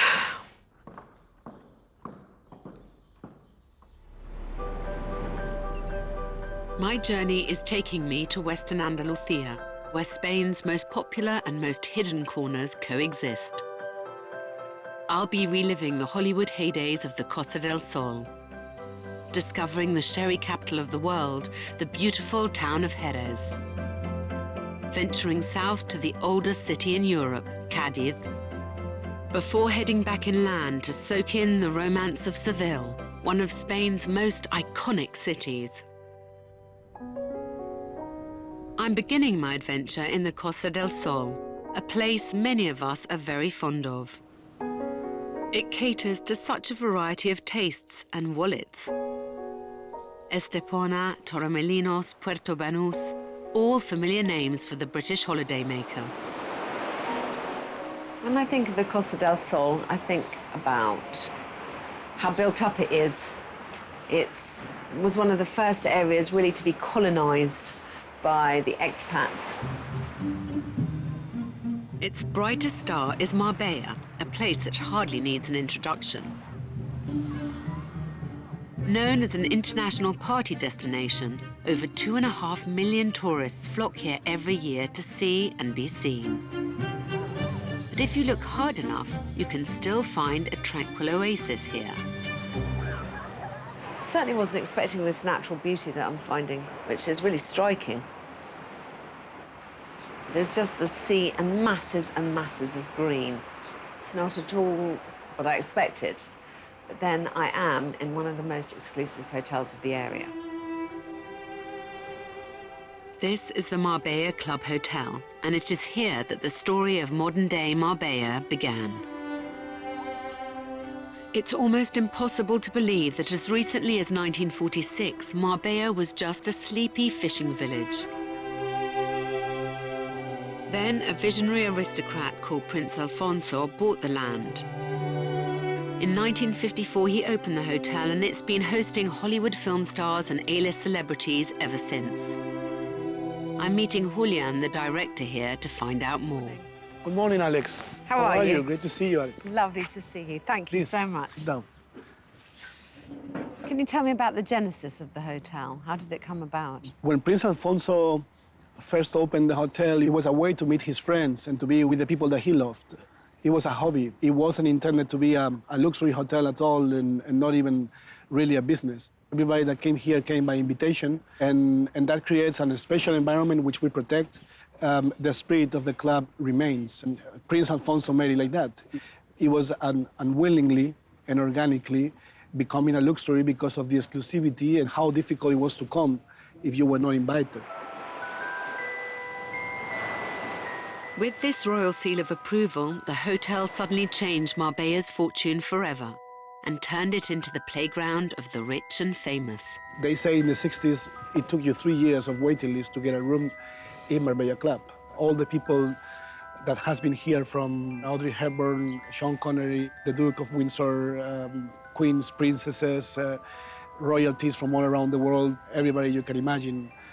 To what extent would you say that the development of Marbella and the development of the hotel are interlinked? If you look at how Marbella is developed, everything is developed around Marbella Club. We're in the center of the Golden Mile. The Golden Mile is the center of Marbella, and everything else is around the... Yeah. Marbella developed and became known in the world because of Marbella Club. And at the same time, Marbella Club is linked to Marbella. One without the other don't exist. So it's a symbiotic relationship. It's completely symbiotic. Just like Marbella, the hotel has grown massively since its understated beginnings. And Julian wants to show me where it all started. Show me around, please. Thank you. Very well. So from those first 20 rooms, how much has the hotel expanded now? Well, right now we have a total of 130 units, including 16 villas. And how far does the property extend? It covers approximately 50,000 square meters in total. Roughly the same size as Windsor Castle. These villas have been a retreat for some of the world's most talked about celebrities. But right at the heart of the resort is its most important building. So, welcome to our kids club. Thank you very much. Looking This is forward to where seeing everything it. started. This was the house of Prince Alfonso. This was the doors of his villa. And the entire area that we are seeing here, which is 5,000 square meters in total, Gosh. is now the Hotel Kids Club. This is how everything starts. Prince Alfonso passed away in 2006, but there is still someone around who has lived through the heydays of the hotel. Hello, sir. Oh, how happy to see you. Very nice to meet Sit you. down Thank a you. moment. Thank you very much. It's I'm lovely glad to be you here. made it to Marbella. In 1957, Count Rudy was brought in to run the hotel by his cousin, Prince Alfonso, and he is the mastermind behind the hotel's enduring fame. Tell me something about what it was like in the beginning. The main idea of Prince Alfonso was always to have a smart country club. We really had the best parties, but there was never fountains of French champagne. No, there was some lovely Spanish wine which the people enjoyed drinking, or sometimes just the sangria. This pool was a scene of some of the most infamous and decadent parties. From informal dinners to crazy fancy dress, Count Rudy really has seen it all. There was the Simeon of Bulgaria, the king of Bulgaria, and he dressed up as Fidel Castro. And Fidel Castro, didn't imagine that in this room was sitting, let's say, the former president or dictator of Cuba, who nearly fainted away when he saw Castro coming in. And he looked so similar. It was so well, and they had so much good sense of humor, and that was very much the sense here. Although he stopped working here in 1983, Count Rudy still comes in every single day to check that the hotel is just the way he left it. When you arrive, you feel the atmosphere. That's what makes the Marbella Club cherish particularly those who really fit here. Yes, you appreciate what it is that you're trying to do. But I think isn't that the holy grail of any hotelier? The independent hotelier makes a hotel very much in his own image. And then the trick is to find people who enjoy the same thing as you like. You speak out of my heart. Incredibly, all of Count Rudy's work was nearly undone in the 1990s, when corruption and scandal in the town hall came desperately close to bankrupting the entire city. But Marbella fought back and was able to maintain its status as Costa del Sol's hottest spot. I'm very, very impressed that it's managed to pull off the trick of staying relevant so many years after it was first stylish. Marbella and the Costa del Sol tell only one part of Andalusia's story. I'm about to discover its wild side. It's a pretty good show.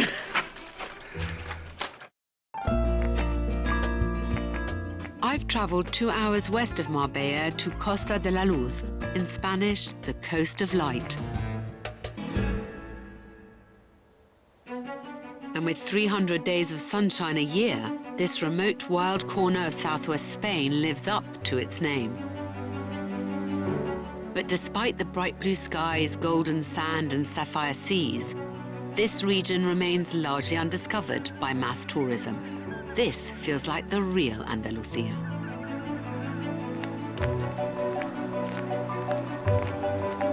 The ancient town of Jerez is a great starting point. I'm walking through this charming, cobbled historic centre. I've never been here before, but I really like Jerez. Unlike Marbella, Old Jerez feels quintessentially Spanish. It has a laid-back charm, thanks in part to sherry, because Jerez is the sherry capital of the world.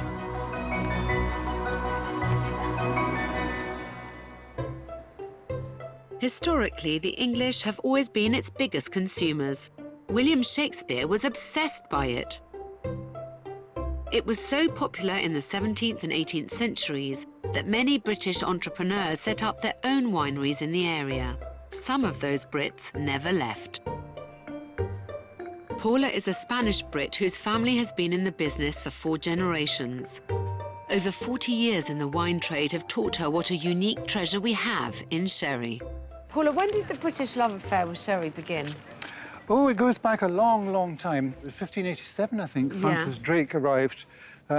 He was well, a lot of these English sailors were a real pest to the Spaniards.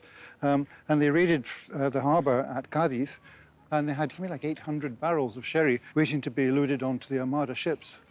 And so Drake stole them and took them back to good Queen Bess, who decided that this was wonderful stuff. And what the Queen drank, of course, everybody else felt they should drink. English people ended up owning lots of bodegas, didn't they? Yes.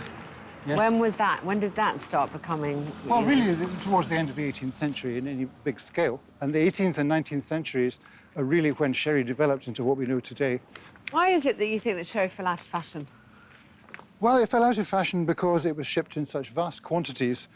So overproduction, oversupply, far too cheap, and collapsing market. So it all went completely bust. They ripped up more than half the vineyard that was planted. And what do you think has reversed that trend? Quality. We're on to a couple of generations later, and people have got a much more open mind. Yeah. And so they're seeing sherry for what it is. It's absolutely wonderful stuff, and it's completely unique. They've been growing wine here for well over 3,000 years. No other wine in the world is remotely like it.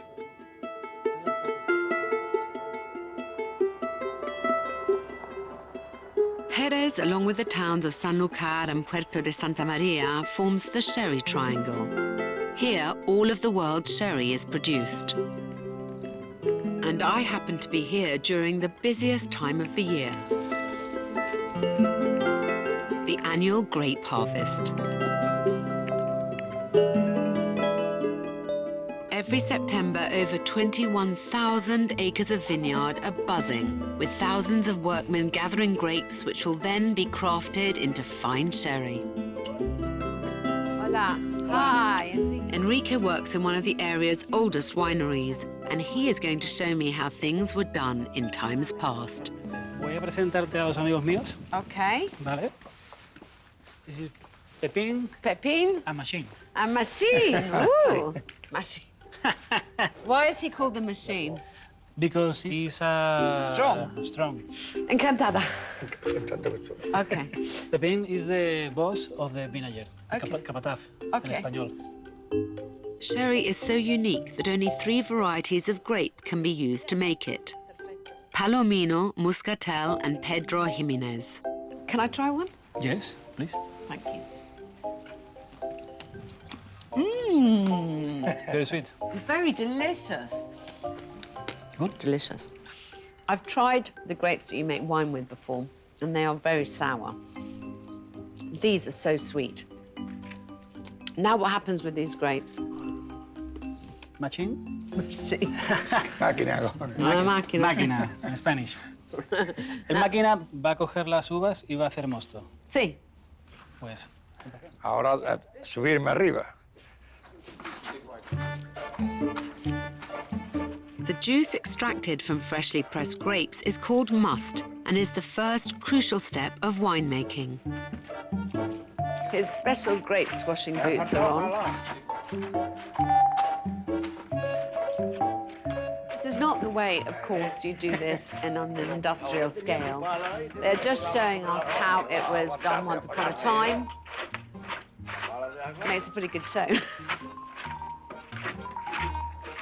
Surely they'd have done it barefoot. What is all this newfangled boot rubbish? Esto es yema, ¿no? La primera prensa se llama yema. Apparently because of its likeness in colour to an egg yolk.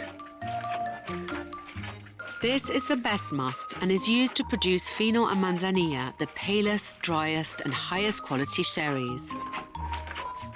Well, you kind of can't see how much juice is in there yet, although it's making a pleasant squelchy sound, so it's obviously working. The grapes will then be squashed again and the second pressing will be turned into Oloroso, a darker and richer sherry. Can you imagine if the machine had to do 1 million litres like this? Might take a while.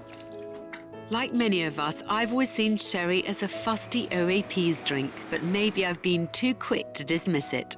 Vamos a probar. Sí. Primero manzanilla.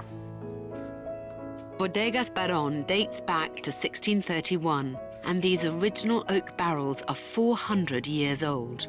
What's the process of making the manzanilla? Biológico. It's a biological process. El mosto que ha recogido Pepín y el máquina. Sí. Para hacerse manzanilla son 4 años.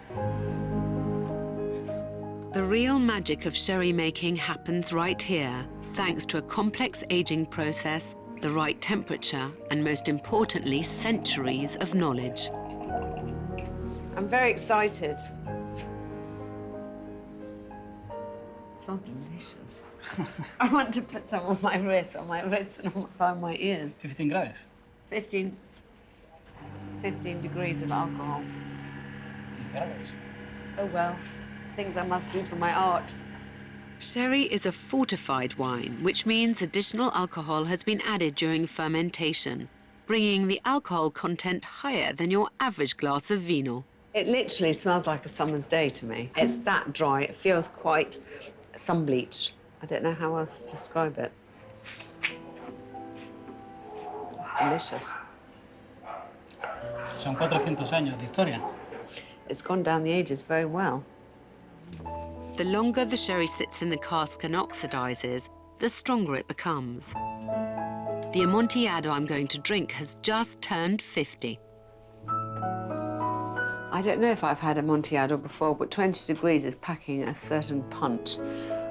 It's not quite lunchtime yet. The day's looking up.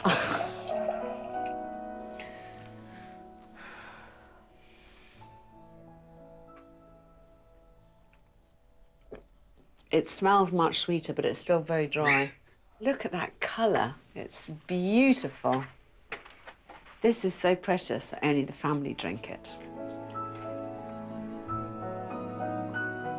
There are 10 different varieties of sherry, but at this pace, I doubt I'll be able to try them all. Ahora vamos a probar el Pedro Jiménez. OK, but only a little bit. OK. Es el vino más dulce de Jerez.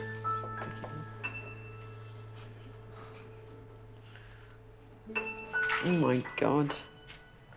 Look at that pouring. That looks like treacle. Look how dark it is. Mm.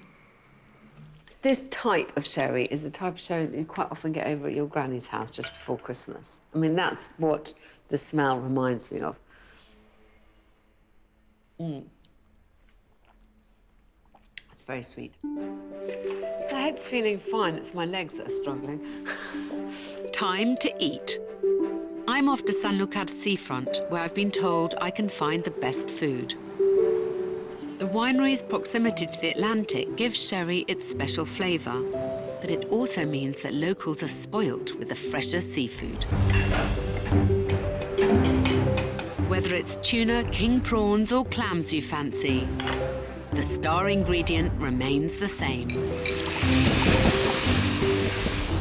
Around here, sherry isn't only drunk, it's also used in cooking. And there's a term, maridaje, which means the perfect marital pairing between an ingredient and the liquid that it's used to cook in this case, sherry.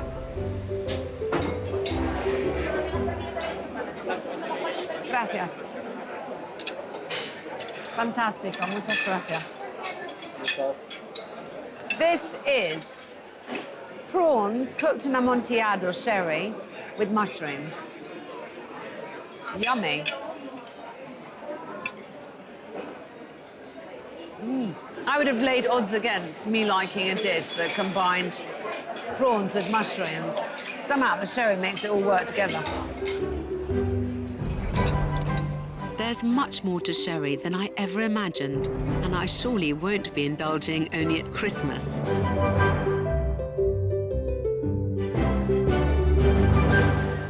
All I can say is, after today, I realise that Sir Francis Drake did have the right idea when he first sacked Cadiz and started off the British love affair with sherry. I haven't been a big sherry drinker until now, but I think that's going to change. But sherry isn't the only surprise that this area has in store for me. I don't know what I'm more impressed by, the horses or the riders. I've slept off the sherry haze and I'm ready to continue my tour. But I'm not ready to leave Jerez just yet. This part of the world is not only known for its sherry, it's also famous for its horses.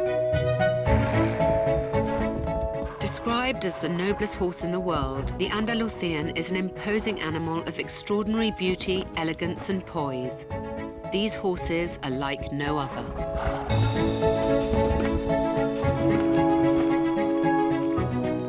And the place to see these magnificent beasts is the Royal Andalusian School of Equestrian Art. This is an astonishing complex. It was bought in 1976 by the Spanish government, especially to set up this equestrian centre here. And I don't think that we have got anything to compare with it in our country. It may be an idyllic setting, but this is not an environment I feel comfortable in. I have a fear of our equine friends. I'm not the kind of person who's longing to take my turn on the back of one. Happy to admire from a distance. I definitely appreciate the skill of the rider and the beauty of the animal. They say these horses dance. What I'm about to see is exceptional, to say the least. 150,000 visitors come here every year to watch the intricate choreographies and dance steps performed by the horses. Rafael Soto, a dressage champion and Olympic medalist, is the man in charge of the show. What is particular about this breed, about the Andalusian breed? It's very old breeding. Has more than 500 years history. Yes. With all the royal houses in Europe, England, France, they were very appreciated because they were horses for kings, with very nice action, good brain, good for the war because they were very brave. Yes. And noble. Do you think there's a particular bond between an Andalusian man and a horse? Everywhere in the world, the people breed horses how they are. Yes. So you think that the Spanish man is particularly graceful, clever? And well, I don't think brave. so, but brave and proud. You will see now performing, and it's very, very nice horse. He moves with a lot of class, and the jumps he do is very natural because it comes from his nature. I have not often been this close to a horse before, but Raphael's calm confidence has put me at ease. I am behind the scenes of the performance, and there are a lot of horses here. In quite a small space, I'm amazed at how calm I'm being, but they are truly magnificent animals, and they're under such control. There's some very handsome young men. I don't know what I'm more impressed by, the horses or the riders. I can't wait to see them in action. This equestrian ballet is all put together using movements based upon a mixture of classical dressage and country-style riding.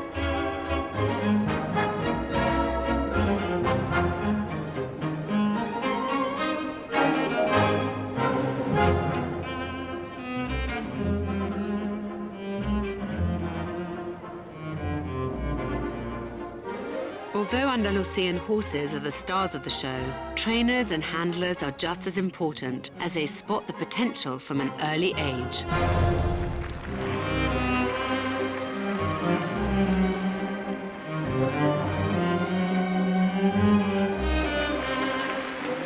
None of these heart-stopping acrobatics could be achieved without a solid bond of trust between horses and riders.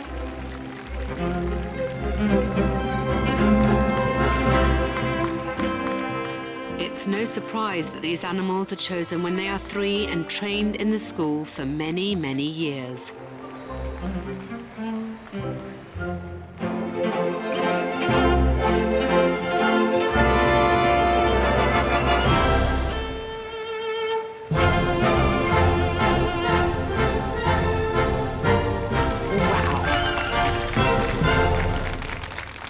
I'm not a horsey person. I don't ride. After this day, for sure. How important is the horse to Andalusian culture?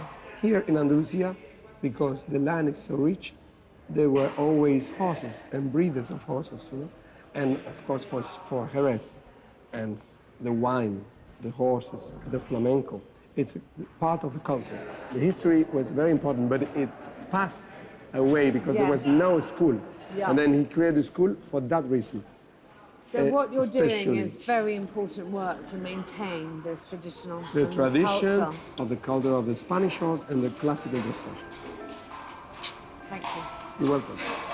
Riding horses might be a step too far for me, but the cleverness and docile nature of these creatures has been an eye-opener. I've enjoyed this so much more than I expected to, partly because of the skill and professionalism shown by the horses and the riders, of course, but mainly because it's always so inspiring to see people who really care about keeping a tradition alive. It would be a shame for this to be lost, and also for us to forget how important the horse was to the shaping of this land.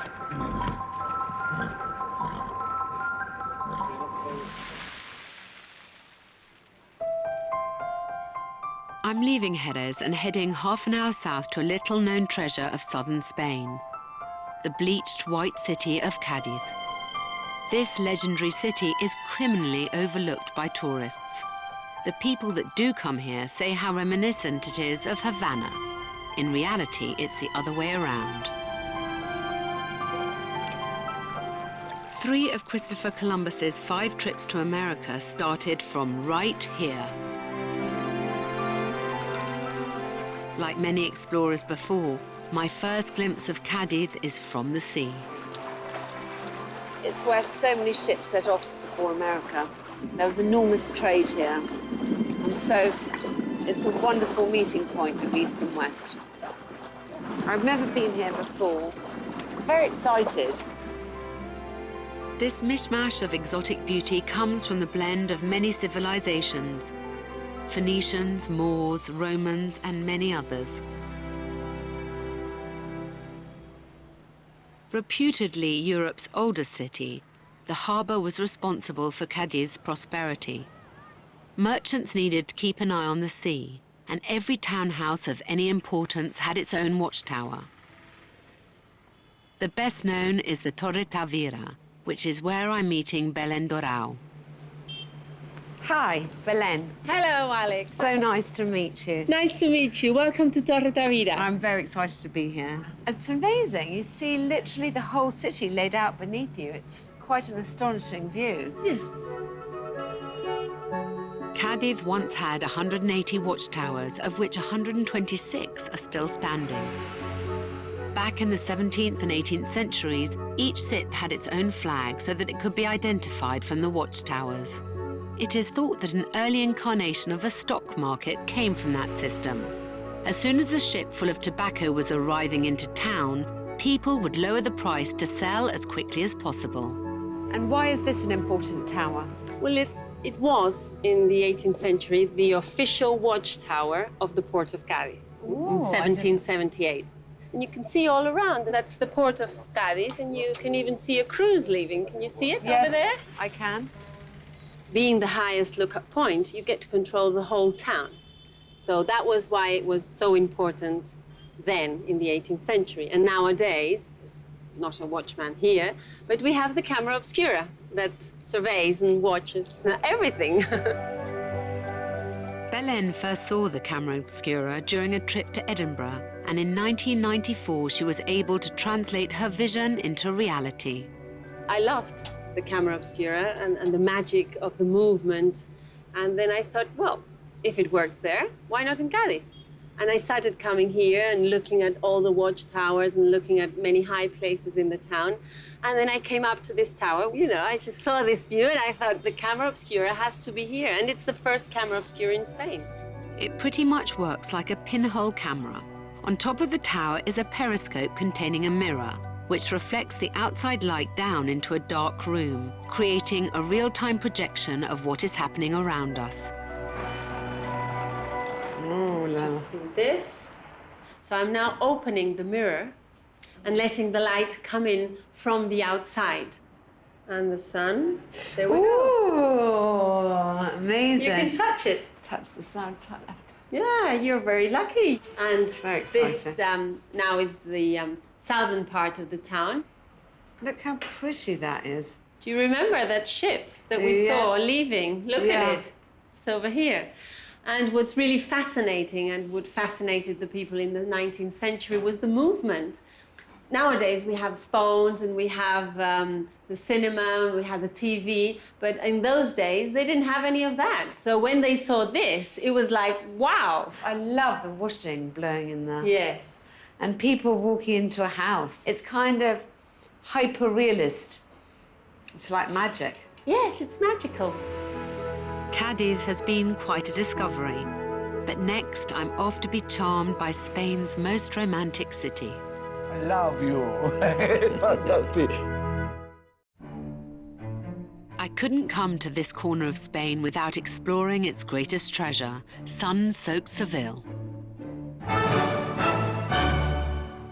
Spain's fourth largest city, it's impossible not to be seduced by Seville. It's a hot, passionate, colourful city. A city of heartbreaking operas and fiery flamenco.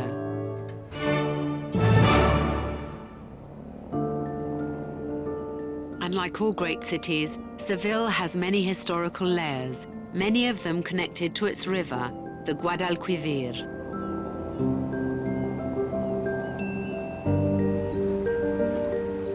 This is very lovely. I'm on the river in Seville. It goes all the way to Cadiz. And I enjoyed it so much when I first came here. I think it was the first time I felt I'd touched real Spain. A very relaxing way to discover the lively city of Seville is by cruise, and you can hop in a silent electric boat to enjoy the visit in peace and quiet. My guide, Cesar, has been sailing the river for 4 years, and he assures me this is the best way to learn Seville's history. So are you a civilian? Yeah. Born and bred? Yes. Tell me about this river, then. And it's the main artery of the city. The city has grown both sides to the river. Here we have on the left side, Betis Street, and as you can see, all the beautiful, colorful houses. They say that when this was the harbor of Seville, sailors found the gold directly when they have to download the cargo, they put the color of the houses. So we can say, for example, that the blue house was for the fish, the red house was for the meat, and the green house was for the veggies. Thus, we call it the smallest cathedral of the world, because before this bridge was built in 1852, we have reached a pontoon, a bridge of boats. And the poor people from Triana, that most of them didn't know even how to swim, when they tried to cross the river, many of them fell into the canal and they died. That's why they put the smallest cathedral there every time they were trying to cross, to pray from the road to the Virgin to come back alive. The boat is not the only way to see the city, and as the streets are often clogged with traffic, the best way to do it is by bike. You wouldn't expect it, but Seville is a fantastic city to cycle around. There's 75 miles of cycle lanes here, and especially during siesta time, hardly another soul on the streets.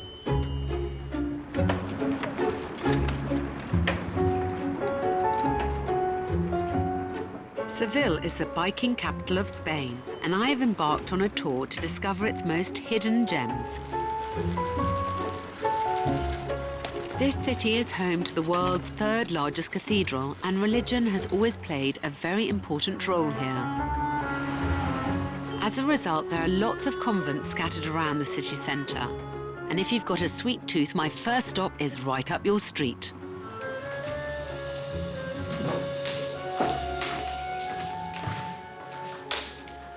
There are over 22 monasteries and convents like this one here in Seville. The nuns here supplement their income in a rather unusual manner. Many of these convents offer snacks and treats crafted behind closed doors, and I'm about to try the sweetest one. I hope I'm not interrupting prayers. Sí, hola, señora. Medio kilo, por favor. Una caja de medio kilo. Sí, por favor.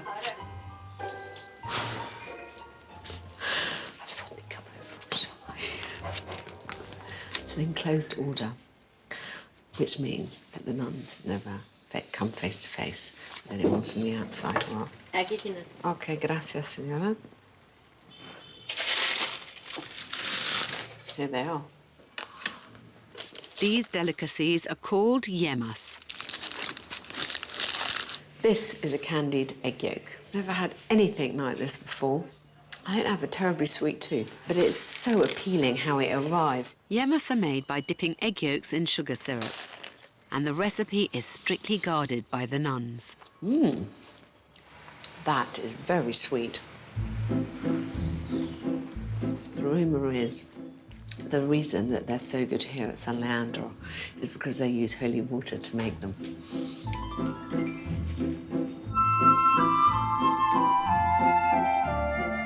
After that heavenly snack, I'm ready to discover another secret which makes the city truly unique.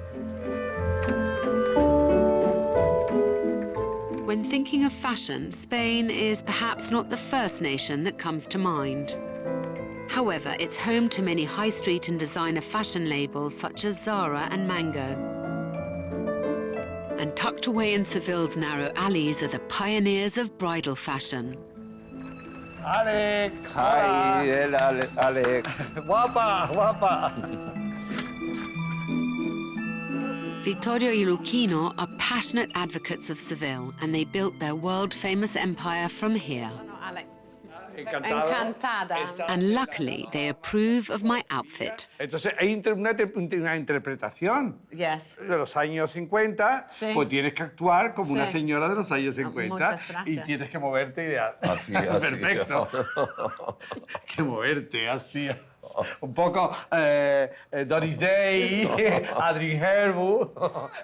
Compliments. I Yes, love a compliment.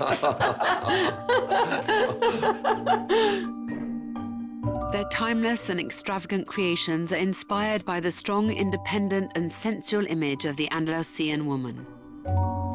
Their atelier alone is fuel for imagination. They are based in the birthplace of Diego Velázquez, one of Spain's most iconic painters. What a lovely room. It's fantástico. Thank you. Esto aquí era donde pintaba Velázquez, donde vivía, Sí. porque era una casa popular en la cual vivían 14 familias. Entonces hay duendes, Sí. y yo creo que salen los trajes tan bonitos y las joyas, porque yo creo que Velázquez viene y nos ayuda a inspirarnos. Más la luz de la ciudad. Es una ciudad maravillosa. Ciudades bonitas hay muchas en el mundo, Sí. pero el secreto de Sevilla es ese duende, es algo como mágico. I love what you're saying because it's so passionate. I love how excited you are about everything you do. Staying true to their roots didn't stop them from taking over the world's most prestigious catwalks from Tokyo to New York. Nosotros comercialmente no hubiese sido tan interesante quedarnos en Sevilla y dijimos, nos da igual, hemos ido a muchísimos sitios con nuestro trabajo, pero desde aquí. What gave Vittorio y Luchino such a reputation is their pioneering contribution to the fashion world. In 1984, they launched the first ever ready-to-wear bridal collection, and it was a breakthrough, as today Spain is the second largest exporter of bridal fashion in the world. And it's all thanks to their unique surroundings. Llevamos el mundo, digamos, de flamenco, Sí. pero sin ser obvio. Es una forma nueva, Gosh, look how beautiful. una forma nueva de ver un volante. Cuando se lo pone una mujer, al andar, es maravilloso porque Sí. crea como The que está shape. vivo. Sí. I like dresses.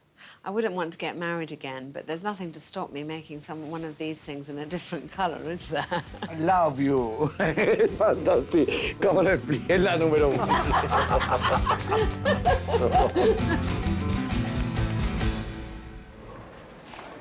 I feel very validated and complimented and inspired by Vittorio and Luchino. They represent everything that's wonderful in the city: passion, beauty, romance, inspiration. What a lovely way to spend your life. I have saved the best for last. My third stop is a witness of Seville's ever-evolving spirit. And if you're into unusual architecture, this will be your cup of tea. The Metropole Parasol is the world's largest wooden structure and also the biggest building to be held together by glue. It was built to provide more shade, a sought-after commodity in Seville's scorching heat. But people mostly come here to enjoy the views.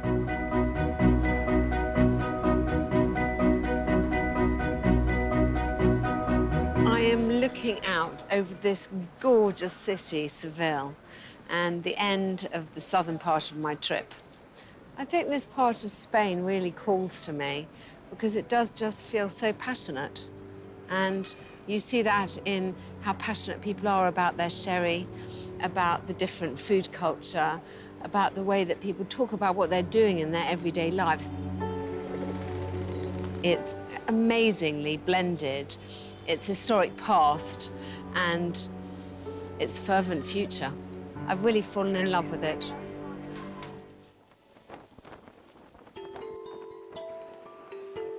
I've journeyed into the heart of Spain, a vast interior dense with history. In exploring the centre of this country, I'll uncover the roots of some of the oldest Spanish traditions, amidst the peculiar rural landscapes of Consuegra and in the beguiling plazas of Salamanca. But it all stems from Spain's beating heart, its capital.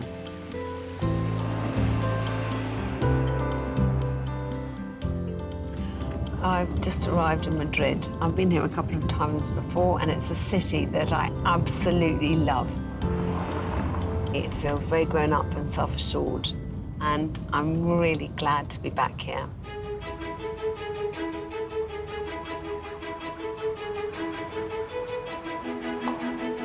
Madrid became Spain's capital by default. In 1561, King Felipe II wanted to unify the country by creating a central point. Right in the middle of the Iberian Peninsula, Madrid fit the bill.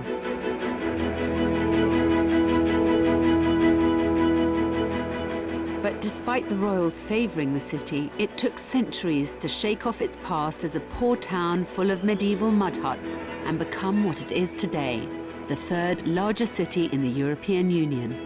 I'm in Puerta del Sol, which is the geographical centre of Madrid. This is kilometre zero from which every distance is taken in Spain. It's so busy, this square. It's the centre of New Year's celebrations, and every Madrileno comes here. Madrileno is what residents of the city call themselves, and it doesn't matter if you were born here or not. A common phrase to hear is, if you're in Madrid, you're from Madrid. And if you're from Madrid, the custom is to end your night or start your day in a cafe like this. I'm meeting Fiona for the local speciality. She's a Madrileno who moved here from London 10 years ago. It is so busy. It's been so noisy since I've been in here. There's this constant stream of people. I've been here for 10 years and I still don't really know when Spanish people sleep. This place is really packed around 7 in the morning. So as Madrileños come out from the clubs and they need something to pick them up before they go to work, the kind of typical thing is to come out from a night out and come here for a nice strong pickup, something sweet. Madrid has evolved into one of the culinary capitals of Europe, but some of its most celebrated dishes are still the most humble ones. Here, the Spanish donut, churros, dipped in chocolate, flies out of the kitchen. So this is the best thing to have after a night of drinking. Is it? Yeah. So after a night of and drinking, sugar. instead of, in England, we might go for kebab. In Spain, you go for chocolate and churros. The churros itself is quite salty, and then so the combination of that with the chocolate means that it's not as sickly as you might think. And it's full of oil, but it's very light. Oh, really? Apparently. Famous last words. Next, you're going to tell me that it's dietetic. It's very low in calories, I promise. Delicious. So, Fiona, tell me, what makes Madrid so special? It's special because it sort of reveals itself. It's a city of layers. It's like you have to peel it away to discover the neighbourhoods, the barrios, the little corners. And because it's not so touristy, it does still kind of maintain its own sense of being Madrid, I guess, its own distinctness. Is there something that characterises Madrileños and what makes them special? So I think it's this sense of they sort of live life outside of their homes. So their neighbourhoods are really important. Even though it's a big city, there's very distinct areas within it. Because it takes a little while to sort of fall in love with, and then once you live here, you think, I can't really imagine anywhere else in the world that would be better.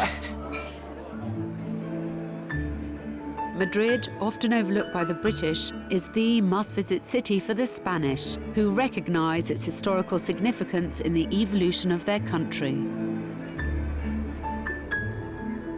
Its cultural appeal stems from the royal family, who made Madrid what it is today and resided here until 1931, when the king was exiled to Rome for a period of 45 years. The influence of the monarchy remains.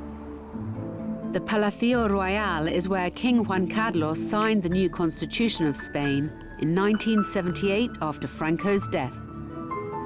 It is one of the city's most visited landmarks. This is one of the biggest palaces in Europe, and quite frankly, it makes Buckingham Palace look a bit pathetic.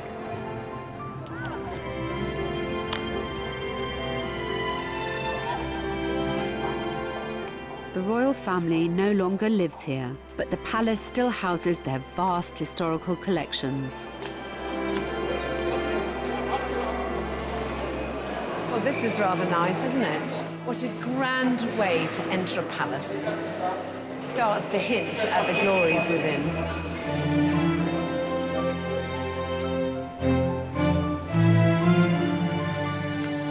The enormous residence took 17 years to build. It has 3,000 rooms, 50 of which are open to visitors. You'd have to spend a whole day just here to really appreciate it. It's pretty impressive, though.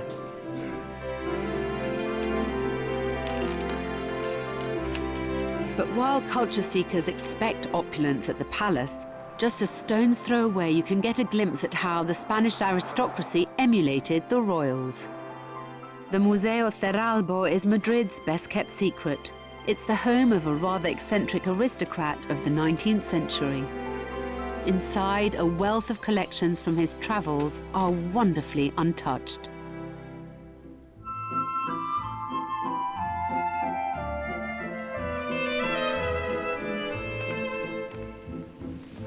Wow! What an amazing place. This level of the house would have been the entertaining room. There would have been endless parties, receptions, balls. And it was all a big, big show. Certainly impressing me.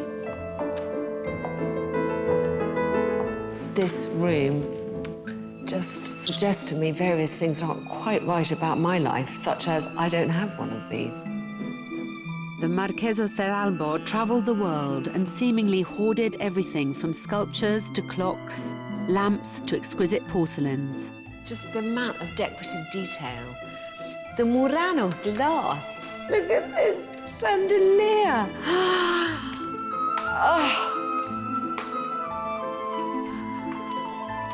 The combination of everything is just, I don't know where to look first. Oh, the vase. Beautiful porcelain. The ceiling, the trompe-l'oeil. It may seem extravagant. God, there's more. And over the top. I mean, this is a way that any lady should be carried to a party. On the shoulders of full brawny men. But this is typical of the time. Maybe one day, if I'm very good, I might have a library like this. Oh. The Marqués of Cerralbo dedicated his life to preserving this moment in history. Great wealth is so often frittered away. Certainly nowadays, what you read about is people buying the next enormous gig yacht or a collection of fast cars. Things that last but a moment and then are gone, are superseded. What the Marqués de Cerralbo did was, with his incredible eclectic taste, collect all this stuff and save it for the nation. And what a worthy enterprise. Away from the mainstream tourist trail, free of crowds, this is a real find. I had no idea that this was here. This is a pretty well-kept secret in Madrid. I'm so glad I'm getting to see it.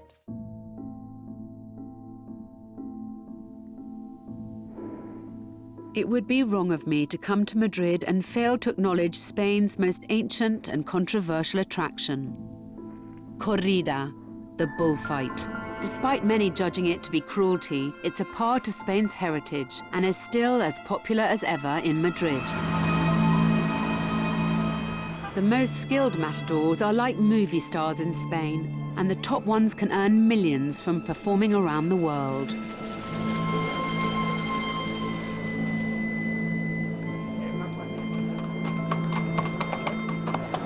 I am in the Madrid bullring, and I've never been to a bullfight before. Although there's been a massive debate about the future of bullfighting throughout Spain, Madrid, in fact, has elevated bullfighting to the status of a protected art form. It is still incredibly popular, and with a much younger demographic than I was expecting. There is a real sense of occasion and excitement among the crowd, but I really don't know what to expect. I don't know. I've always been led to believe it is a true contest between man and beast. I expect to be very moved. Anytime blood is spilt, there is emotion, and I'm sure that that is why it's such an addictive thrill. You have to see this to understand Spain. Bullfighting is part of its DNA. whatever you think about it personally, this is their culture, their tradition. 6:30, it's about to start. Through all the pomp and ceremony, there is a definite tension in the air, as the hours that follow are completely unpredictable.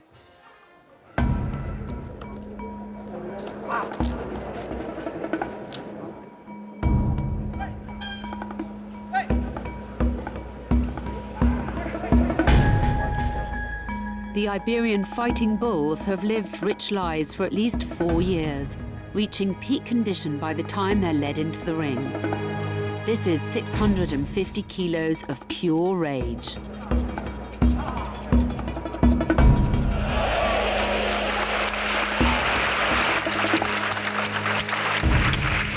What the crowd wants to see is close work, i.e. the man has got to get as close to this enraged bull as possible without being gored. It's all the positions that the matador assumes.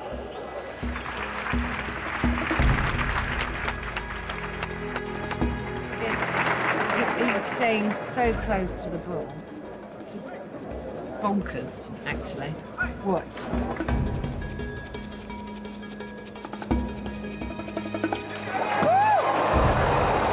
They're full of energy still, though. Raging. Oh my God.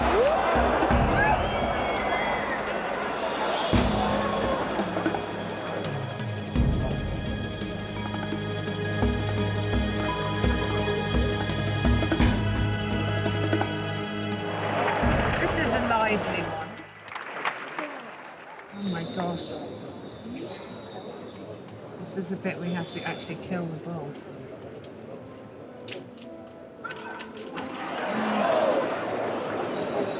I feel quite complicated about it. I mean, I suppose it's a bit stupid of me not to realise that I would, but once they start stabbing him with the peaks and he starts bleeding, and I start enjoying it less. I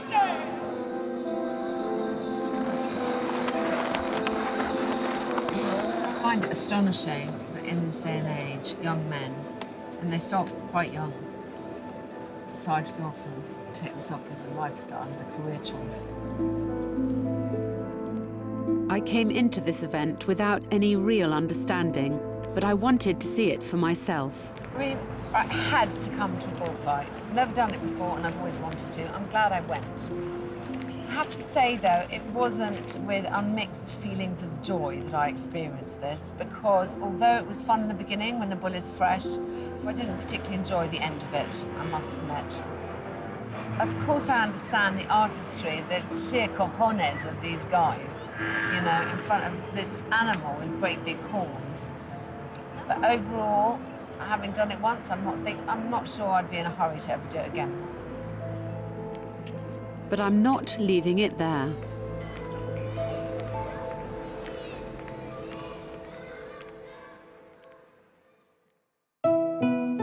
Just outside the city is Finca Feligre's bullfighting school, where aspiring boys, and sometimes girls, come and train for many years until they can fight professionally at 16 years of age. I felt very conflicted after seeing that bullfight. But, you know, I don't want to be facile.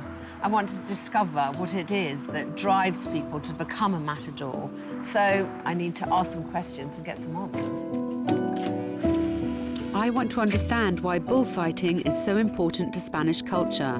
So I'm meeting Rogelio, who trained to be a matador from the age of 9. Thank you very much for meeting me, Rogelio. Hi. So, what is the position of the matador in today's society? Is it still very highly regarded? Is it a position of, I mean, do people look up to you? Is it, explain to me. Yeah, I think a lot of people watch the bullfighters like a hero. When I was a young boy, I remember when I started fighting that my first bullfight I've seen, I watched the bullfighter and I said, that guy is a magician. Why he can fight a bull, make that things, be beautiful, be calm? For me, it was like a magic. It was an hero. Today, a lot of people here loves the bullfights, and it's very important to be a great bullfighter here in Spain. What is the psychology of a bullfight? I understand and I appreciate this long tradition, but I also know that it's very complex in today's society, that lots of people are against it. So I'd like to understand it so that I can appreciate it better. Okay, first of all, this is a tradition, okay? This is part of the life. We don't really enjoy to kill the bull, really, believe me. We try to make beautiful things with the bull. We try to make art. I know that sometimes it's difficult to know that an animal died, a bull died. But that bull is fighting for his life. And if he's a great bull, the president of the bullfight said that you forgive the life of the bull. Then the bull returned. But there are a few other performing arts that are this dangerous. In the last 12 months alone, several matadors sustained life-threatening injuries and one died. What's the mental process that you go through before a fight, during a fight? Before the fight, you are always thinking about the fight you're gonna have. That you are going to be prepared for fight that bull. Sometimes you think that you can die, and it's the worst thing you can think in that moment, but it happens to all of us. Then when you arrive to the fight, it's different, because in the fight, you are only thinking about make a great fight, try to understand the bull to make a great faena.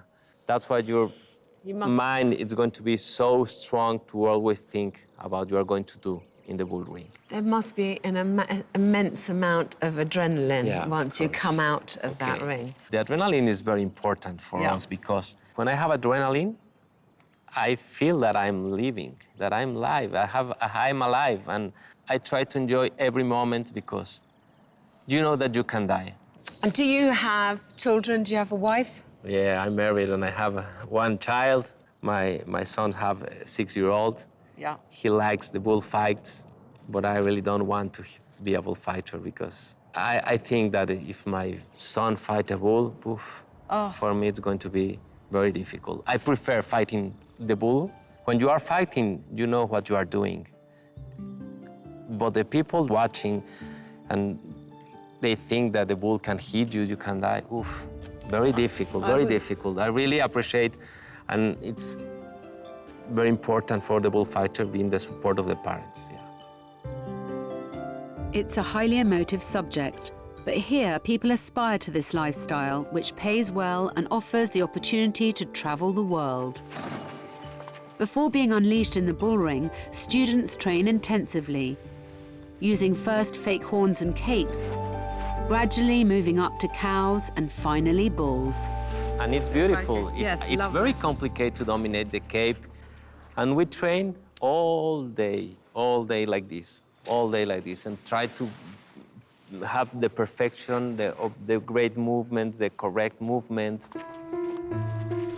The future of bullfighting may be uncertain, but I'm glad I had the opportunity to come and see it for myself and make up my own mind about it.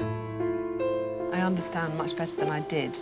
And I also have a great deal more appreciation for the art. I completely appreciate that there are many people who think that bullfighting is a barbaric sport. But I think it's very important that you come to a country like Spain and you make at least an attempt to understand their traditions. I really think I've done that today. I think I'm a wiser person for my meeting with Rogelio. Next, I head south to an area with strong ties to its past, the ancient landscapes of Consuegra.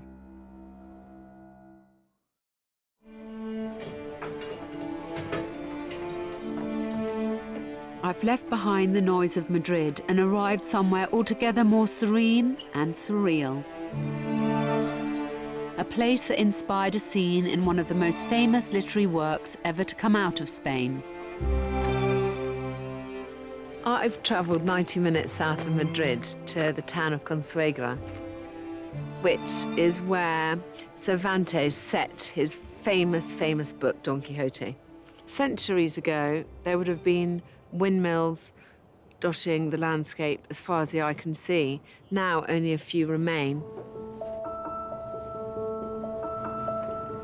Don Quixote is a middle-aged dreamer So obsessed with tales of chivalry that he's deluded into believing he's a knight on a quest to restore justice and honor to the world.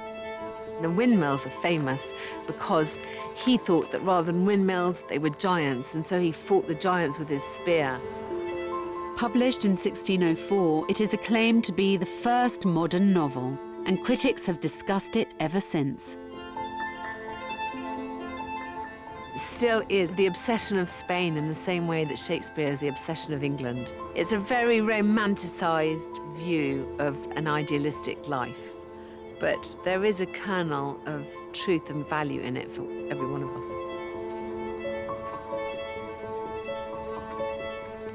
Don Quixote's ill-fated adventures are the reason why this peculiar landscape draws visitors. And many Japanese believe he was a samurai, fighting these giant windmills. Out of these remaining structures, only one is fully functioning now. Fernando was part of a team who restored the 300-year-old Rocío mill 3 years ago.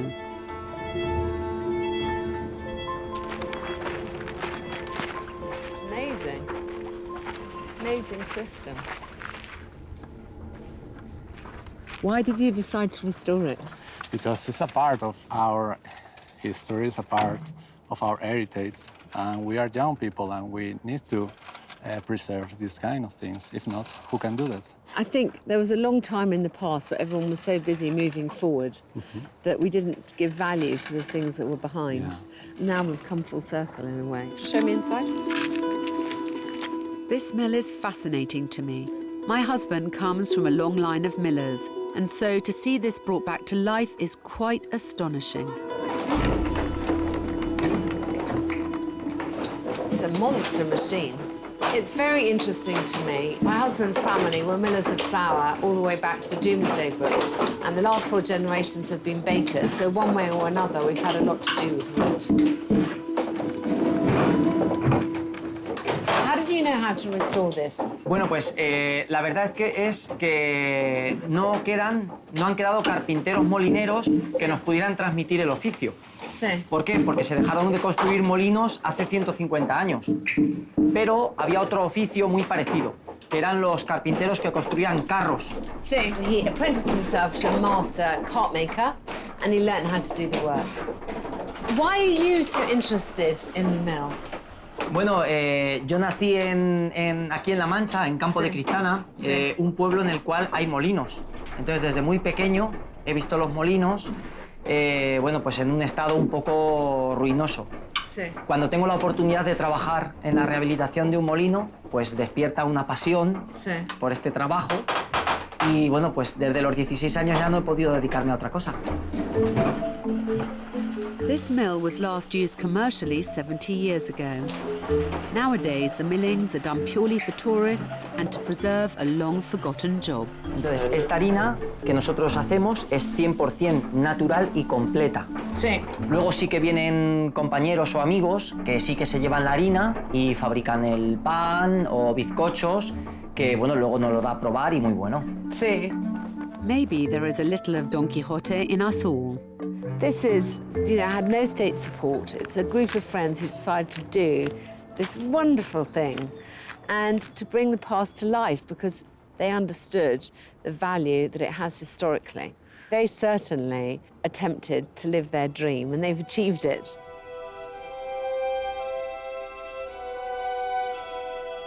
But some embody the spirit of Don Quixote more than others. In Spain, the church is a fundamental part of culture. More than 70% of the population identify themselves as Catholic Christians. But 90 minutes north of Consuegra, in the town of Mejorado del Campo, a cathedral is being built that takes that devotion to a level of obsession.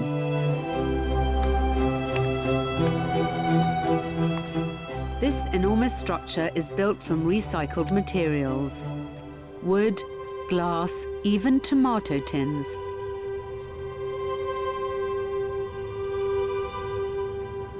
The scale is quite extraordinary.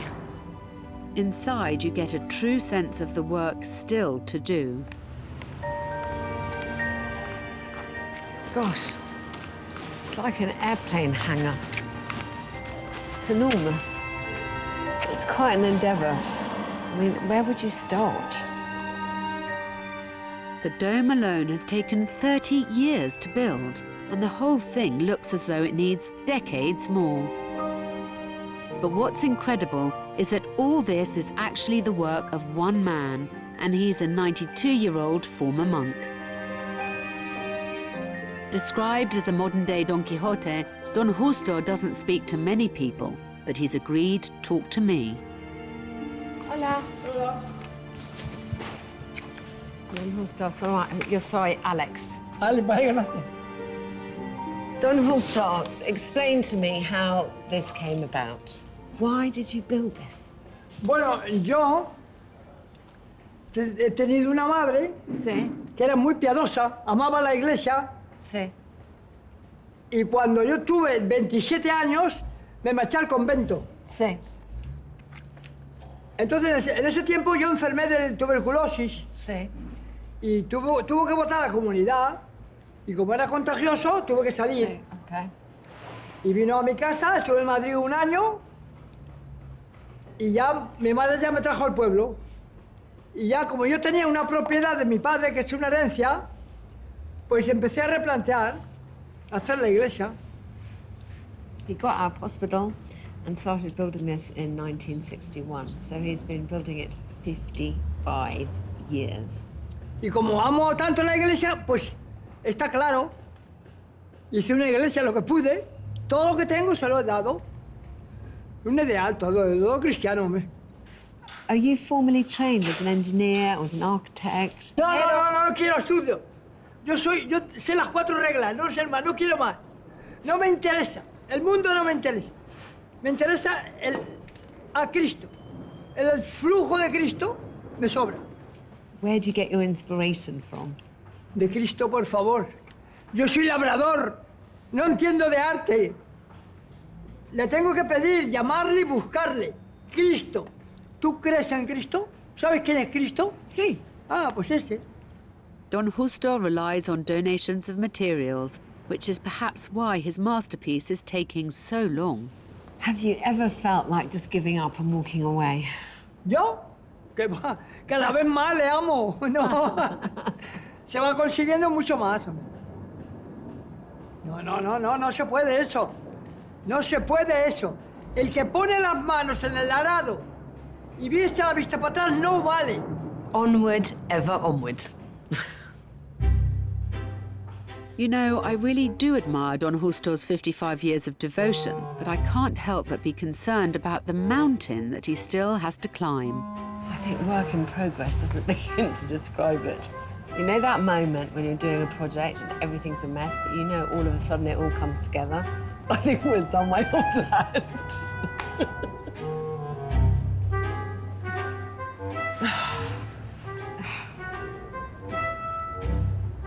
I'm really struggling with this. I mean, there's definitely lovely ideas. Like, I can see those stained glass windows may one day look nice.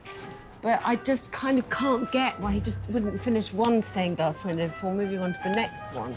It's really frustrating. I mean, gosh, do I feel Virgoan at this point? I feel it's making me quite anxious, just the sheer scale of the disorder.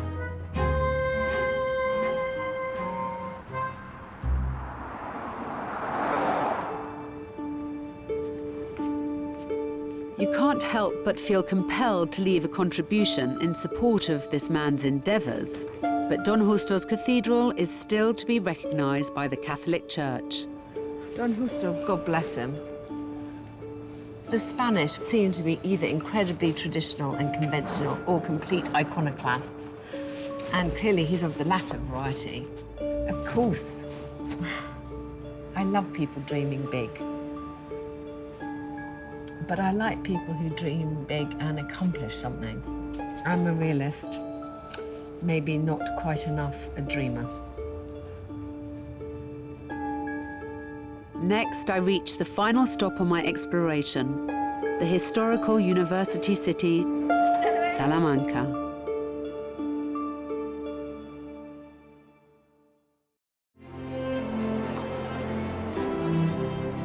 journey through the heart of Spain has taken me to my final point, 2 hours west of Madrid, the enchanting city of Salamanca.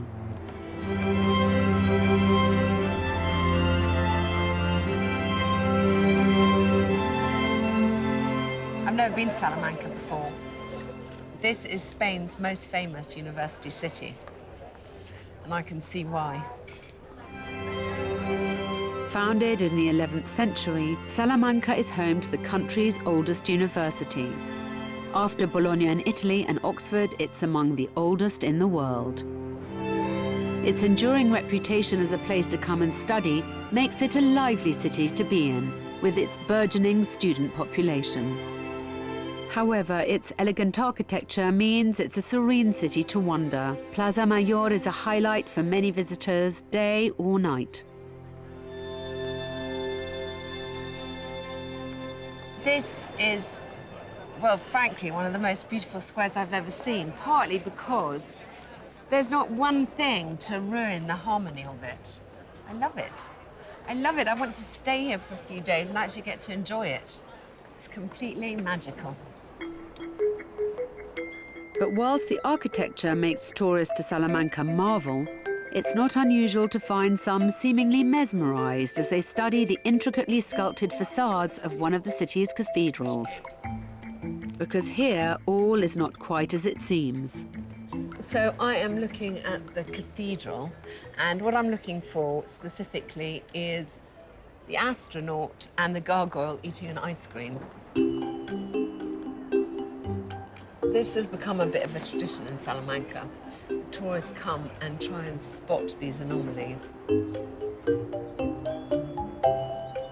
Anomalies are to the work of a so-called prankster, who was recently tasked with restoring part of the building and thought it would be funny to make a few modern additions. He only managed to get away with it a few times, but his work remains. You have to be rather eagle-eyed to see it, though. Why can't I see anything? Oh, I can see the astronaut. It's very obviously an astronaut. I mean, there's no mistaking him for something medieval. And, oh, yes, and look, this rather charming gargoyle with his tail somehow. I hope it's his tail wrapped around him several times. It's eating an ice cream. Brilliantly done. I mean, what a good wheeze. I love it. I'm on a roll now. That is another example of the prankster restorer's work. I would have thought that it was original. This particular one pays homage to a student tradition here known as a tuna, roving musicians who've sung on the streets for centuries. Born out of the need for money to pay for their studies, nowadays it's still a badge of honor to be a student in a tuna. I've heard that they like to serenade the ladies, and I wonder if that's the appeal. To try and find out, I'm meeting Javier and Rodrigo, who play as part of Salamanca's medical faculty tuna. Hi. Hi. Hi. Very nice to meet you. Nice to meet you. Lovely to meet you. Thank you so much. What does it mean for you to be in a tuna? It's so many things. I mean, for me, the most important thing is the brotherhood, because we travel together, and we play music together, we party together. So first of all, it has to be the music, but later you start to discover another things that you love it. Es una forma diferente de vivir la vida. En la época de estudiante es muy diferente, porque te abre mucho el mundo, te abre muchas puertas de cosas que no podrías hacer como estudiante realmente, como puede ser viajar por el mundo gratuitamente. Sí. Sí, hacemos viajes por todo el mundo. No solo en España. So you do it for love of music? People give you money still? If they want to, it isn't a problem. And then why else do you do it? Because we like it and we like, I don't know, the music. Does it make you popular with the women? Sometimes. Que la tuna es lo más importante, porque la tuna básicamente es para rondar mujeres en los balcones. Oh, I see. Now the truth comes out. Aha! Actually, most people come and join one of these things so that they can pull. It seems many find the 17th century costume rather appealing. You have to have a nicely turned leg to wear something like that. I like it. Yeah, very nice. Do you think so? Yes, I do think so. I think so. I think so. The unofficial motto of the tuna in Salamanca is, "One must look for life." Perhaps they should add, "and love." Can't wait to see it. Seeing a tuna play in Salamanca is all a part of the experience, and you're most likely to catch them serenading tourists in Plaza Mayor, which takes on a fittingly romantic glow at night. Apparently, it's easy to become spellbound by their ensemble of traditional Spanish, Portuguese, and Latin American love songs.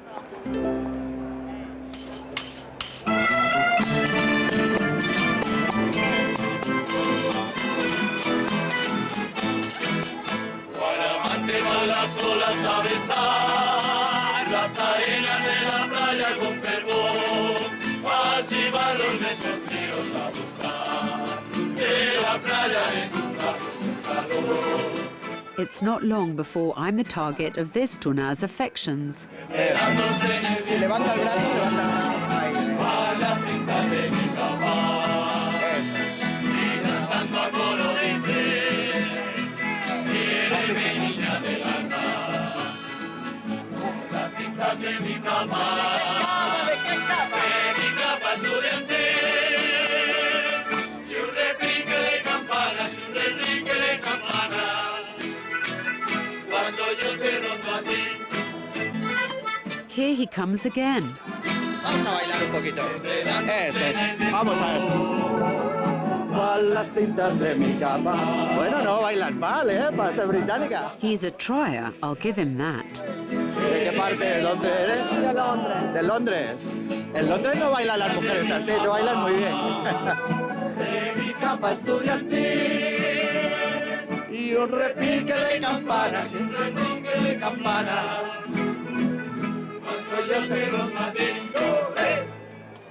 Bravi, bravi, bravi. So good. What's not to like? ¿Pesa un poco? ¿Es pesada? ¿Cómo? La capa, pesa. Sí, pesa. Es para que las mujeres no se escapen. Tú le pones la capa y la mujer no se vaya. He said, is it heavy, the cake? And he said, it's so that the woman can't get away. I think I pulled. My husband needn't worry, though. Gosh, what an amazing end to this part of my Spain trip. To end in this stunning university city with these really fun guys.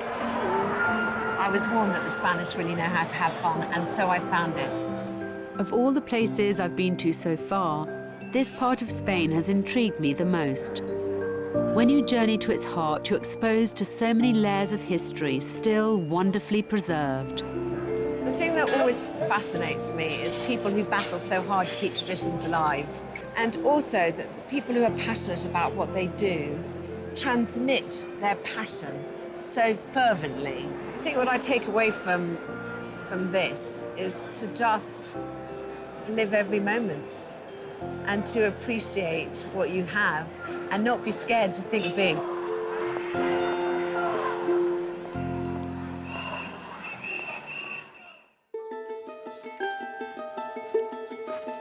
I'm leaving behind the Costa del Morte and heading inland to Ponferrada in Castilla y León. Just as surprising as the jagged, harsh coastline, the landscape here is lush, mountainous, and peppered with forests of pine and eucalyptus. If you venture into these dense forests, you'll find flora and fauna and, if you're here at the right time of year, wild mushrooms. So you don't find mushrooms in the summer, obviously? Huh? No, the best months are November. Mushroom expert Manuel is a 60-year-old veterinarian who's been mad about mushrooms since he was a young boy. I've met up with him and his son Oscar in a forest just outside Ponferrada. The weather here is very favourable to mushrooms. Hot summers, plenty of rain, and a very humid and damp climate. Come autumn, these forests become a pantry of different species of edible mushrooms. And, as I'm about to learn, some that are not so edible. How many types of mushrooms are there here, and how many are edible? You can eat like 100 and 120 mushrooms here, and there are like 100 and 500. 1,500? Yeah. So you've got some mushrooms here. Will you just show me? Es un agaricus santoderma. Yeah. Santoderma significa piel amarilla. Yellow Santo. skin. Yeah. Es comibile? No, No. Toxic. Toxic. What happens if you eat them? Problemas gástricos, náuseas, problems. vómitos, Nausea, intoxicación. vomiting, intoxication. How many types are the ones that are so toxic that they'll kill you? Amanita phalloides es una seta de color verde. Sí. Bueno, no sé. Is that the only one? No, hay más, hay más. Sí, ¿cuánto? 60, 70, 80 especies diferentes que nos pueden causar la muerte. Si las comemos, no pasa nada por tocarlas, por olerlas. Sí, okay. To my horror, there's up to 80 types of very, very poisonous mushrooms. They might not kill you if you only ate one, you'd be very ill, but if you ate 6 or 7, you'd be done for.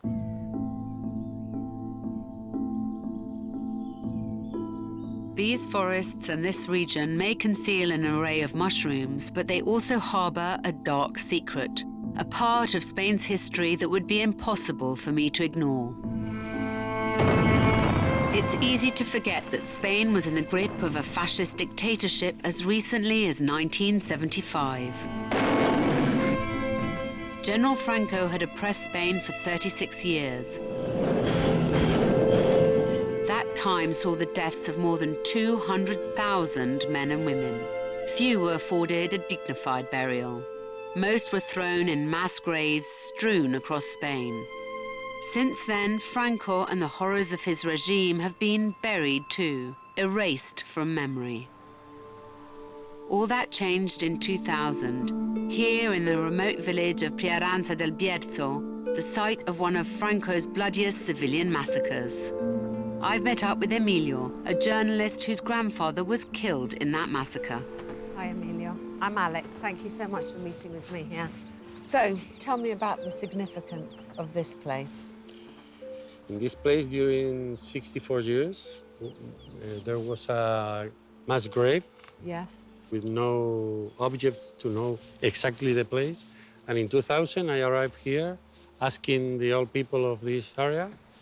And one of them told me the mass grave, perhaps with the bones of my grandfather, is there, near those trees. I found the place, and a group of archaeologists and forensic doctors opened the grave. I want to identify my grandfather because I want to put the bones of my grandfather with the bones of my grandmother.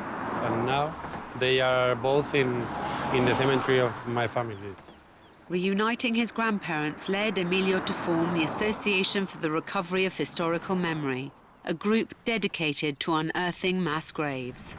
At the beginning, we say perhaps we have more or less 30,000 missing people in Spain. Now, today, we know 113,000 missing people. It's a little-known fact, but Spain is second only to Cambodia as the country with the highest number of disappeared. When the Franco's regime finished in 1975, the people who made our transition are the most of them children of the Franco's regime, and they decide to create this very, very big silence. Thanks to the work of Emilio and his association, that silence has finally been broken. Today, there is a single primary purpose to the association's work: the return of the victims' remains to their families. How many people do you think you've helped reunite with their families? We find in the last 15 years, 8,000 people in mass graves. Yeah. We can identify 1,200. I think it's very important to look for these missing people because we cannot leave the people in ditches like animals. We have to look for these people. We give the bones to the relatives, all of them, the old people, arrive the arm of the volunteers and say, now I can die in peace. The association has a nucleus of 7 to 10 people who work from their small lab in nearby Ponferrada. The process begins with an email from a relative which might inform them about the details of a missing person and where they were possibly buried. Much like detectives, the team research the disappearance. If they have enough evidence, then the dig will begin.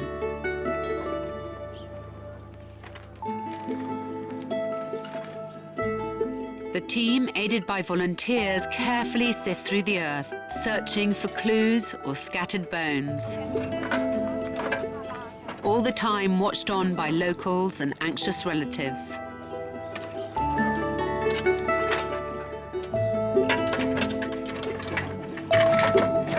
Nicole is a volunteer who has journeyed all the way from California to work with the association. Can you tell me what's happening here? So what we're doing is we're looking for 2 men that were executed in 1942. I believe they had been hiding in the mountains. So around that time, the war had already ended. These men were arrested, they were judged, and then they were executed. Summarily executed? Yes, yeah. So these 2 men were supposedly shot near the south wall of the old cemetery, which is this wall here. Yeah.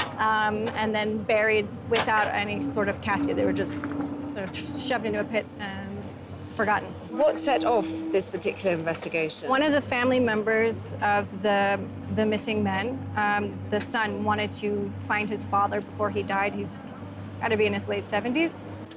Do families find, does it help them find some kind of peace resolution or some kind of... Yes. I mean, that's what the process is about, It's closure. isn't it? I think there's a need to bury and mourn the dead.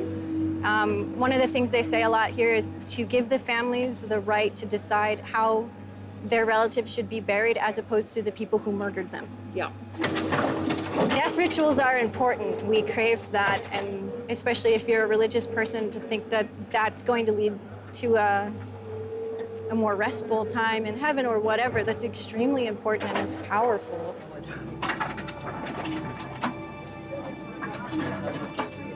Below us, the team have unearthed a grim but potentially important discovery. They found the remains of a body.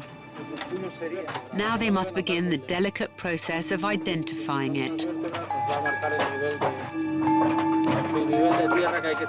This particular individual is complete. Yeah, so that's they're also, my guess would be, looking to see if there's another body next to it or underneath it, because they should be buried together.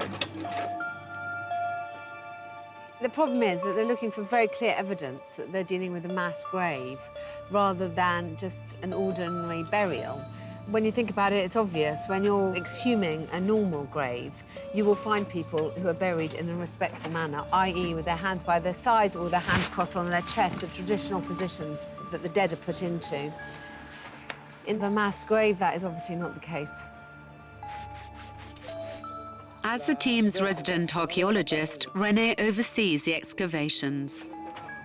So can you explain to me some of the challenges of arranging an archaeological dig like this? Pues cuando encontramos los cuerpos, lo primero que tenemos que saber y descubrir son el cráneo y la pelvis. Esas 2 partes de los cuerpos nos indican si estamos delante de un cuerpo de un hombre o de una mujer. Son aspectos antropológicos forenses que nos permiten elaborar un perfil de esas personas. Y después, la otra parte más importante es buscar esas evidencias relacionadas con las causas de la muerte, como pueden ser los orificios de bala o también las fracturas en los huesos. Vamos a buscar... Is it a satisfying job to do? Sí. La verdad es que la mayor gratificación que tiene este trabajo es devolverle a las familias a sus desaparecidos después de 80 años donde ni el Estado español ni la justicia han hecho nada por ayudarles. It's very important to shine a light on the past, on the historic past, because he feels that these people haven't been rendered justice. This corpse will be carefully taken to their lab, where they will analyse the remains, forensically examining any physical data to try to prove beyond doubt the identity of the victim. If it is who they were looking for, they will then return the body to his or her family so they can finally rest in peace. Completely blown me away to discover that Spain is only second to Cambodia with the numbers of the disappeared, as they're called here, in mass graves. I mean, I'm sure that almost nobody who you talk to would realise that. Today has opened my eyes to a hidden history here in Spain. But thankfully, not all of this country's past is quite so bleak. It's like dancing. I'm already really, really enjoying this. Yeah.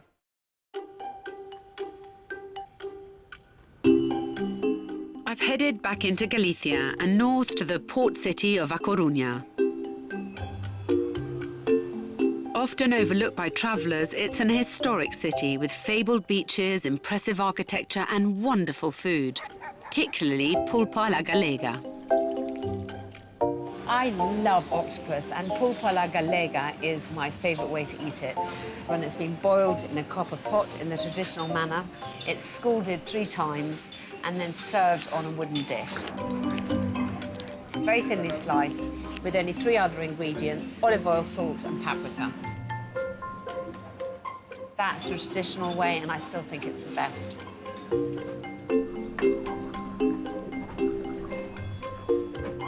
This restaurant is reputedly the best place to eat pulpa a la gallega, and I'm so excited about it.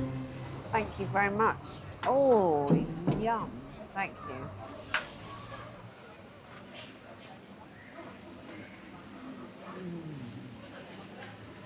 Nice? Delicious. Thank you. That is just a heavenly dish. As a port city, A Coruña has always had an abundance of seafood and a strong reliance on the sea. And there's one iconic building that has watched over the ocean here for thousands of years. I'm looking at the Tower of Hercules, which is the oldest functioning lighthouse in the world. It's been guiding ships around this part of the coastline since Roman times, and it's been refurbished many, many times in its wonderful career. It's an impressive structure, but even more impressive to me is the fact that it's stood here more or less in this form for over 2,000 years. And here in particular, you feel a very strong connection with the past. If you have the stamina to climb the steps, the tower has magnificent views of the city and beyond. There's an ancient myth that suggests that Galicians could see north to Ireland from the top of the Hercules Tower. And it's true that there is a real connection between Galicia and Northern Europe. In fact, Galicia is still one of the 7 recognized Celtic nations, and the word itself means the land of the Gaelic people. Here, some still believe in Druidry, a Celtic religion connected to nature. Hi. Very nice to meet you, Joan. Nice to meet you. I'm Alex. Joan. Very nice to meet you. Juan is a Druid very much in tune with his Celtic roots. What you have here in Galicia, we believe, is one of the core territories of Atlantic Celtic culture. As you travel around this region, it's not unusual to come across remnants of its Celtic past. Menhirs like these and standing stone formations called dolmens. What are the significance of these stones to you personally? The significance of this stone has to do with the place where we are. And right now we're at the base of a peninsula that's projecting itself into the sea. And that's what's really important, because the sea in Druidry or in Celtic religion was the land of the beyond, the land of the dead. So it's a monument to our ancestors. And then it has an historical significance, because you can find this here, and then you can go to Ireland or you can go to Cornwall and you find the same thing. And you realize that there was a time when we were the same people. So does the Celtic connection mean that you feel closer to other parts of the Atlantic fringe than you do to the rest of Spain? Oh, definitely. I mean, the fact that Galicia is part of the Spanish state, it's an historical accident, really, because it was easier and faster to sail back and forth to the north and the south, like using the Atlantic Ocean, than riding your horse eastwards. If you wanted to take your horse and your chariot to the center of the peninsula, it would take you up to a month. If you wanted to sail to Ireland or go to Wales or go to England or go, it could be a 3-4 day trip. Yeah. So, you know, for thousands of years, that was like our neighborhood. Do you think the past is more vivid here in Galicia than it is in other parts of Spain? Yeah, the past is alive here, of course it is, because there are things that are around you that you can just change and they shape your culture. It's not only Juan who feels a strong tie with his past. Here they place genuine value on their cultural heritage. Another ancient tradition that Galicians are fighting to preserve is historical martial arts. These men and women are reclaiming the blade from the past. But this isn't fencing or historical reenactment. This is real competitive combat with actual weapons. Looks like such fun. Dennis is a 32-year-old web designer and the head of the group Galicia in Arms. Dennis, I'm Alex. Nice to meet you. It's crazy. So tell me about this. What's going on here? Well, what you're seeing is a class of historical European martial arts. The basic technique here is to defend yourself, first and foremost, and then to wound your opponent. To practice that, we pick books which were written in the 14th century, in the 15th, 16th, 17th centuries. We are reading those books, putting that into practice, and bringing it alive again. Dennis has offered to give me a lesson in the art of fighting with a medieval longsword. These are the tools of the trade. Okay, good. Right, so this is a longsword, right? Yeah. This is two-handed, mostly. Feels good. I mean, I've never held a sword before. So it's... But, you know, I can... Willing to give anything a go.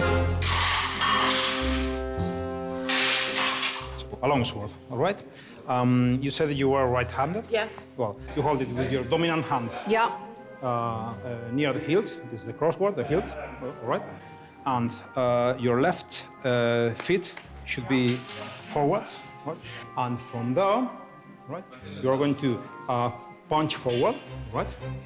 It is always the sword first and the body afterwards. Longswords were in use in the 14th and 15th centuries. These swords are made of solid steel and weigh as much as 2 kilos. Follow, thrust.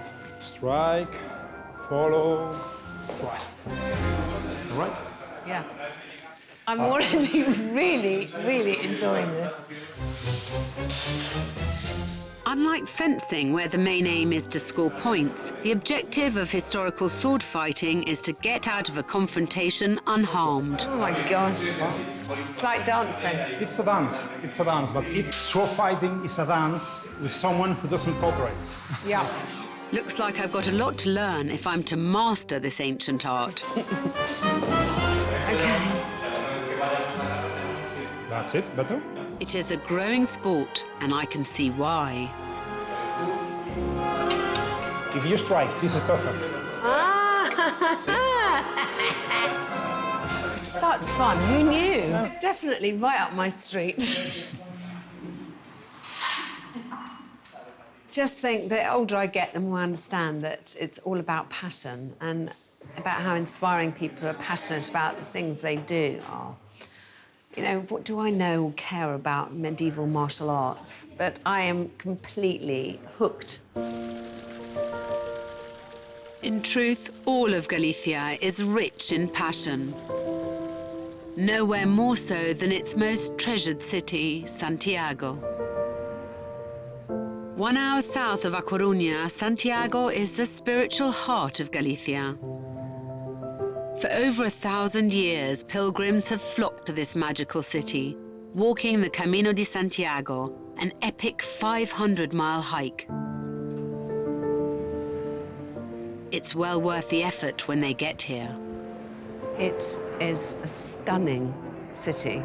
Beauty absolutely everywhere. Of all the places that I've been, this is somewhere that immediately, from the moment that you step into one of the squares, feels the most special. Architecture is stunning. A lot is hewn from the same colour stone, and there are endless flights of steps and little alleyways. You definitely feel the weight of the centuries here. And this is the last stop on my travels throughout Spain, and it feels like a very fitting place to end my journey.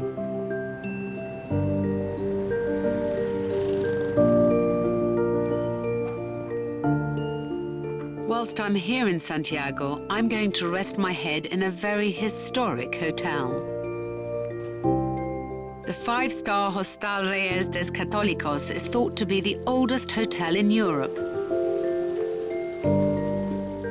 Commissioned by the King of Spain way back in the 15th century as a hostel for Santiago's exhausted pilgrims, it's had various incarnations since.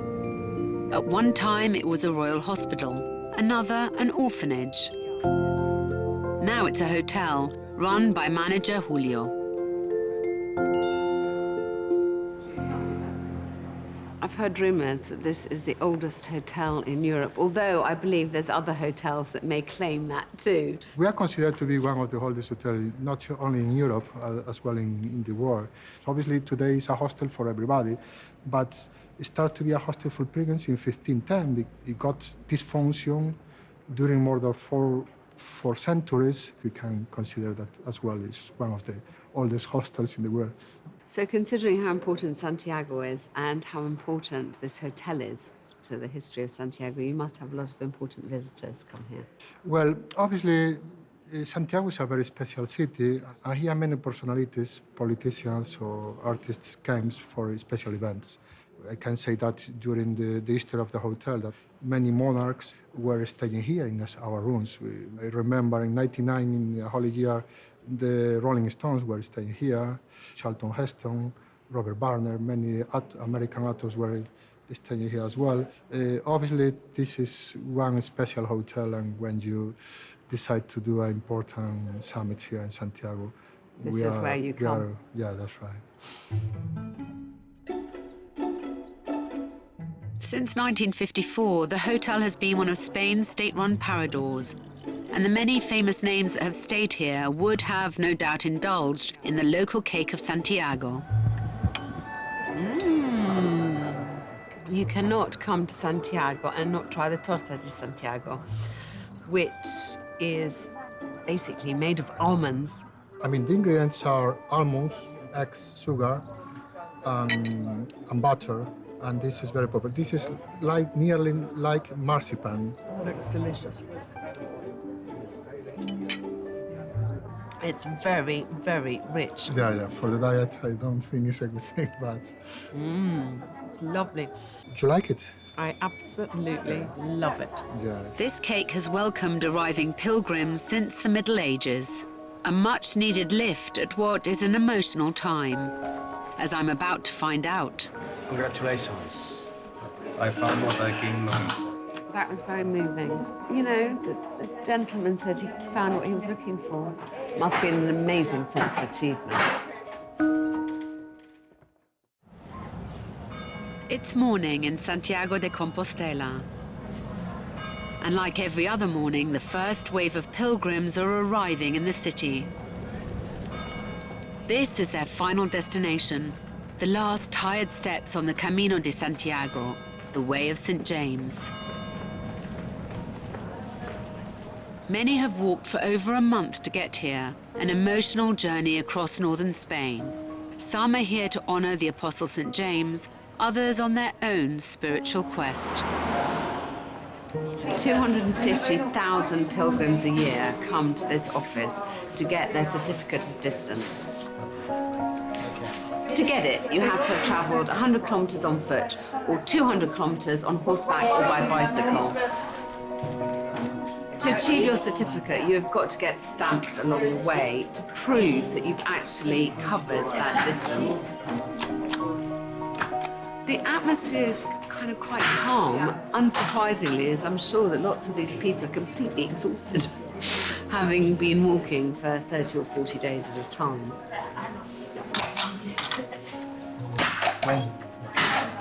Must be an amazing sense of achievement. For some, the experience is literally life-changing. Did you like the Camino? Did you enjoy this? Like this morning, one foot was taking me forward, one foot was taking me back. I wanted to be here, and I didn't want it to finish at the same time. Yeah, it was quite hard the Camino. Yes, but at the same time it was fantastic. No? I found what I came looking for.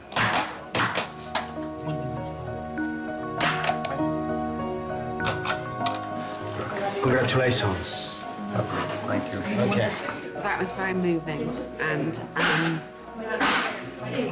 you know, this gentleman said he found what he was looking for, and I don't know what that is, but that's always a good thing, isn't it? Find what you're looking for.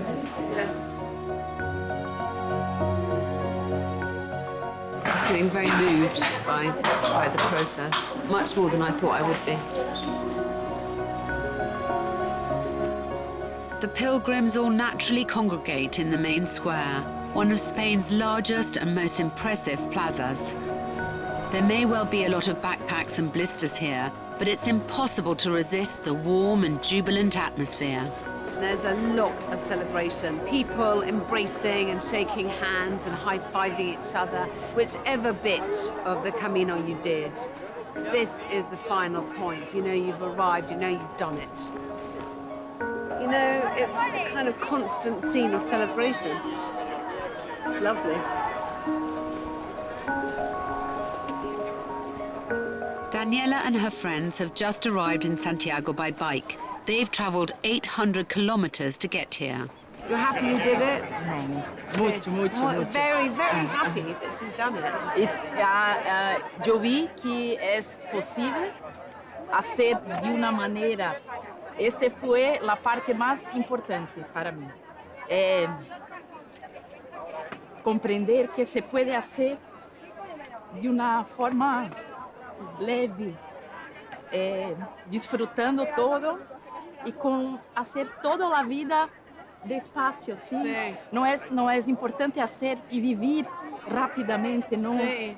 Disfruta, ve todo, sea feliz. Le digo, muchas gracias todo el día, por todo. Por comer bien, por amar, por ter amigos, familia. Y aquí en el camino eso se queda más grande, ¿no? Sí. Se queda importante. Todo se queda más bonito. It's so lovely what she just said, which is very kind of emotional and articulate. She's 42 years old, she feels young. But what she's realised is that it's so important just to get space, to get time in your life, to have time to enjoy life. And I think that's an amazing philosophy. If the pilgrimage teaches you that, then I think everyone should do it.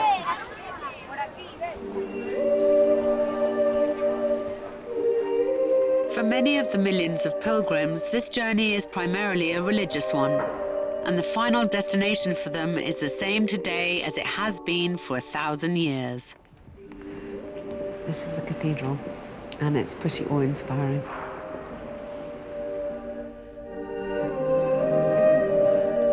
This cathedral is the reason the Camino came into existence. It is here that the relics of St. James the Apostle are believed to lie. The last part of the ritual is to come here and embrace the statue of St. James so that some of his sanctity can be bestowed on you. Pilgrims climb the stairs that lead to an area behind the altar where they queue up to kiss or embrace the statue, wrapping their arms around him in a hug. It's an emotional end to the journey. And as a Catholic, this is all very moving to me. But I want to know why it's still so relevant to so many today. To find out, I'm meeting the Dean in the cathedral's cloisters. Perché pensa che così tante persone lo fanno ancora in questo mondo che è così noisy, che c'è così tanto rumore, che è così veloce questo mondo con l'internet, con viaggi, con aerei, con tutto quello? Perché Esa es la razón, justo. La persona necesita silencio, necesita encontrarse consigo mismo. Y en una sociedad como la nuestra, estresada en todos los sentidos, necesita de espacios, de momentos, de encuentros. Y eso se hace en la soledad del corazón, en el diálogo y el encuentro con las otras personas, y que está bellamente expresado en los distintos ritos, en los distintos momentos de la peregrinación. It has become even more important for human beings to encounter silence and to encounter themselves. And he says it's like a therapy, and it's more needed than ever in our world of today. The final flourish for many of the pilgrims is Mass in the cathedral, a very special experience in more ways than one. The Botafumeiro is a giant vessel full of burning incense and red-hot charcoal which has been in use in the cathedral since the Middle Ages. Its original use was to clean the air of the pungent odour of unwashed pilgrims. Since then, it has taken on a religious significance.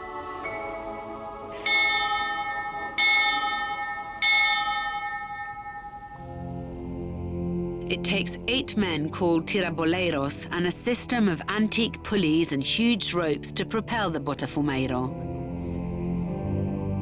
75 kilos of silver-plated brass swings like an enormous pendulum above our heads, wafting incense as it arches through the air at speeds in excess of 68 kilometers per hour. I'd be lying if I said you feel completely safe. I've never seen anything like that. It was completely mad. That enormous censer swinging wildly over everyone's heads. Probably a fitting end to this amazing journey throughout Spain that I've enjoyed so much every minute of. I've been surprised and amazed by so many things here, even the places that I thought were obvious tourist spots. I can't pick out one place because I've loved it all, every single minute of this trip.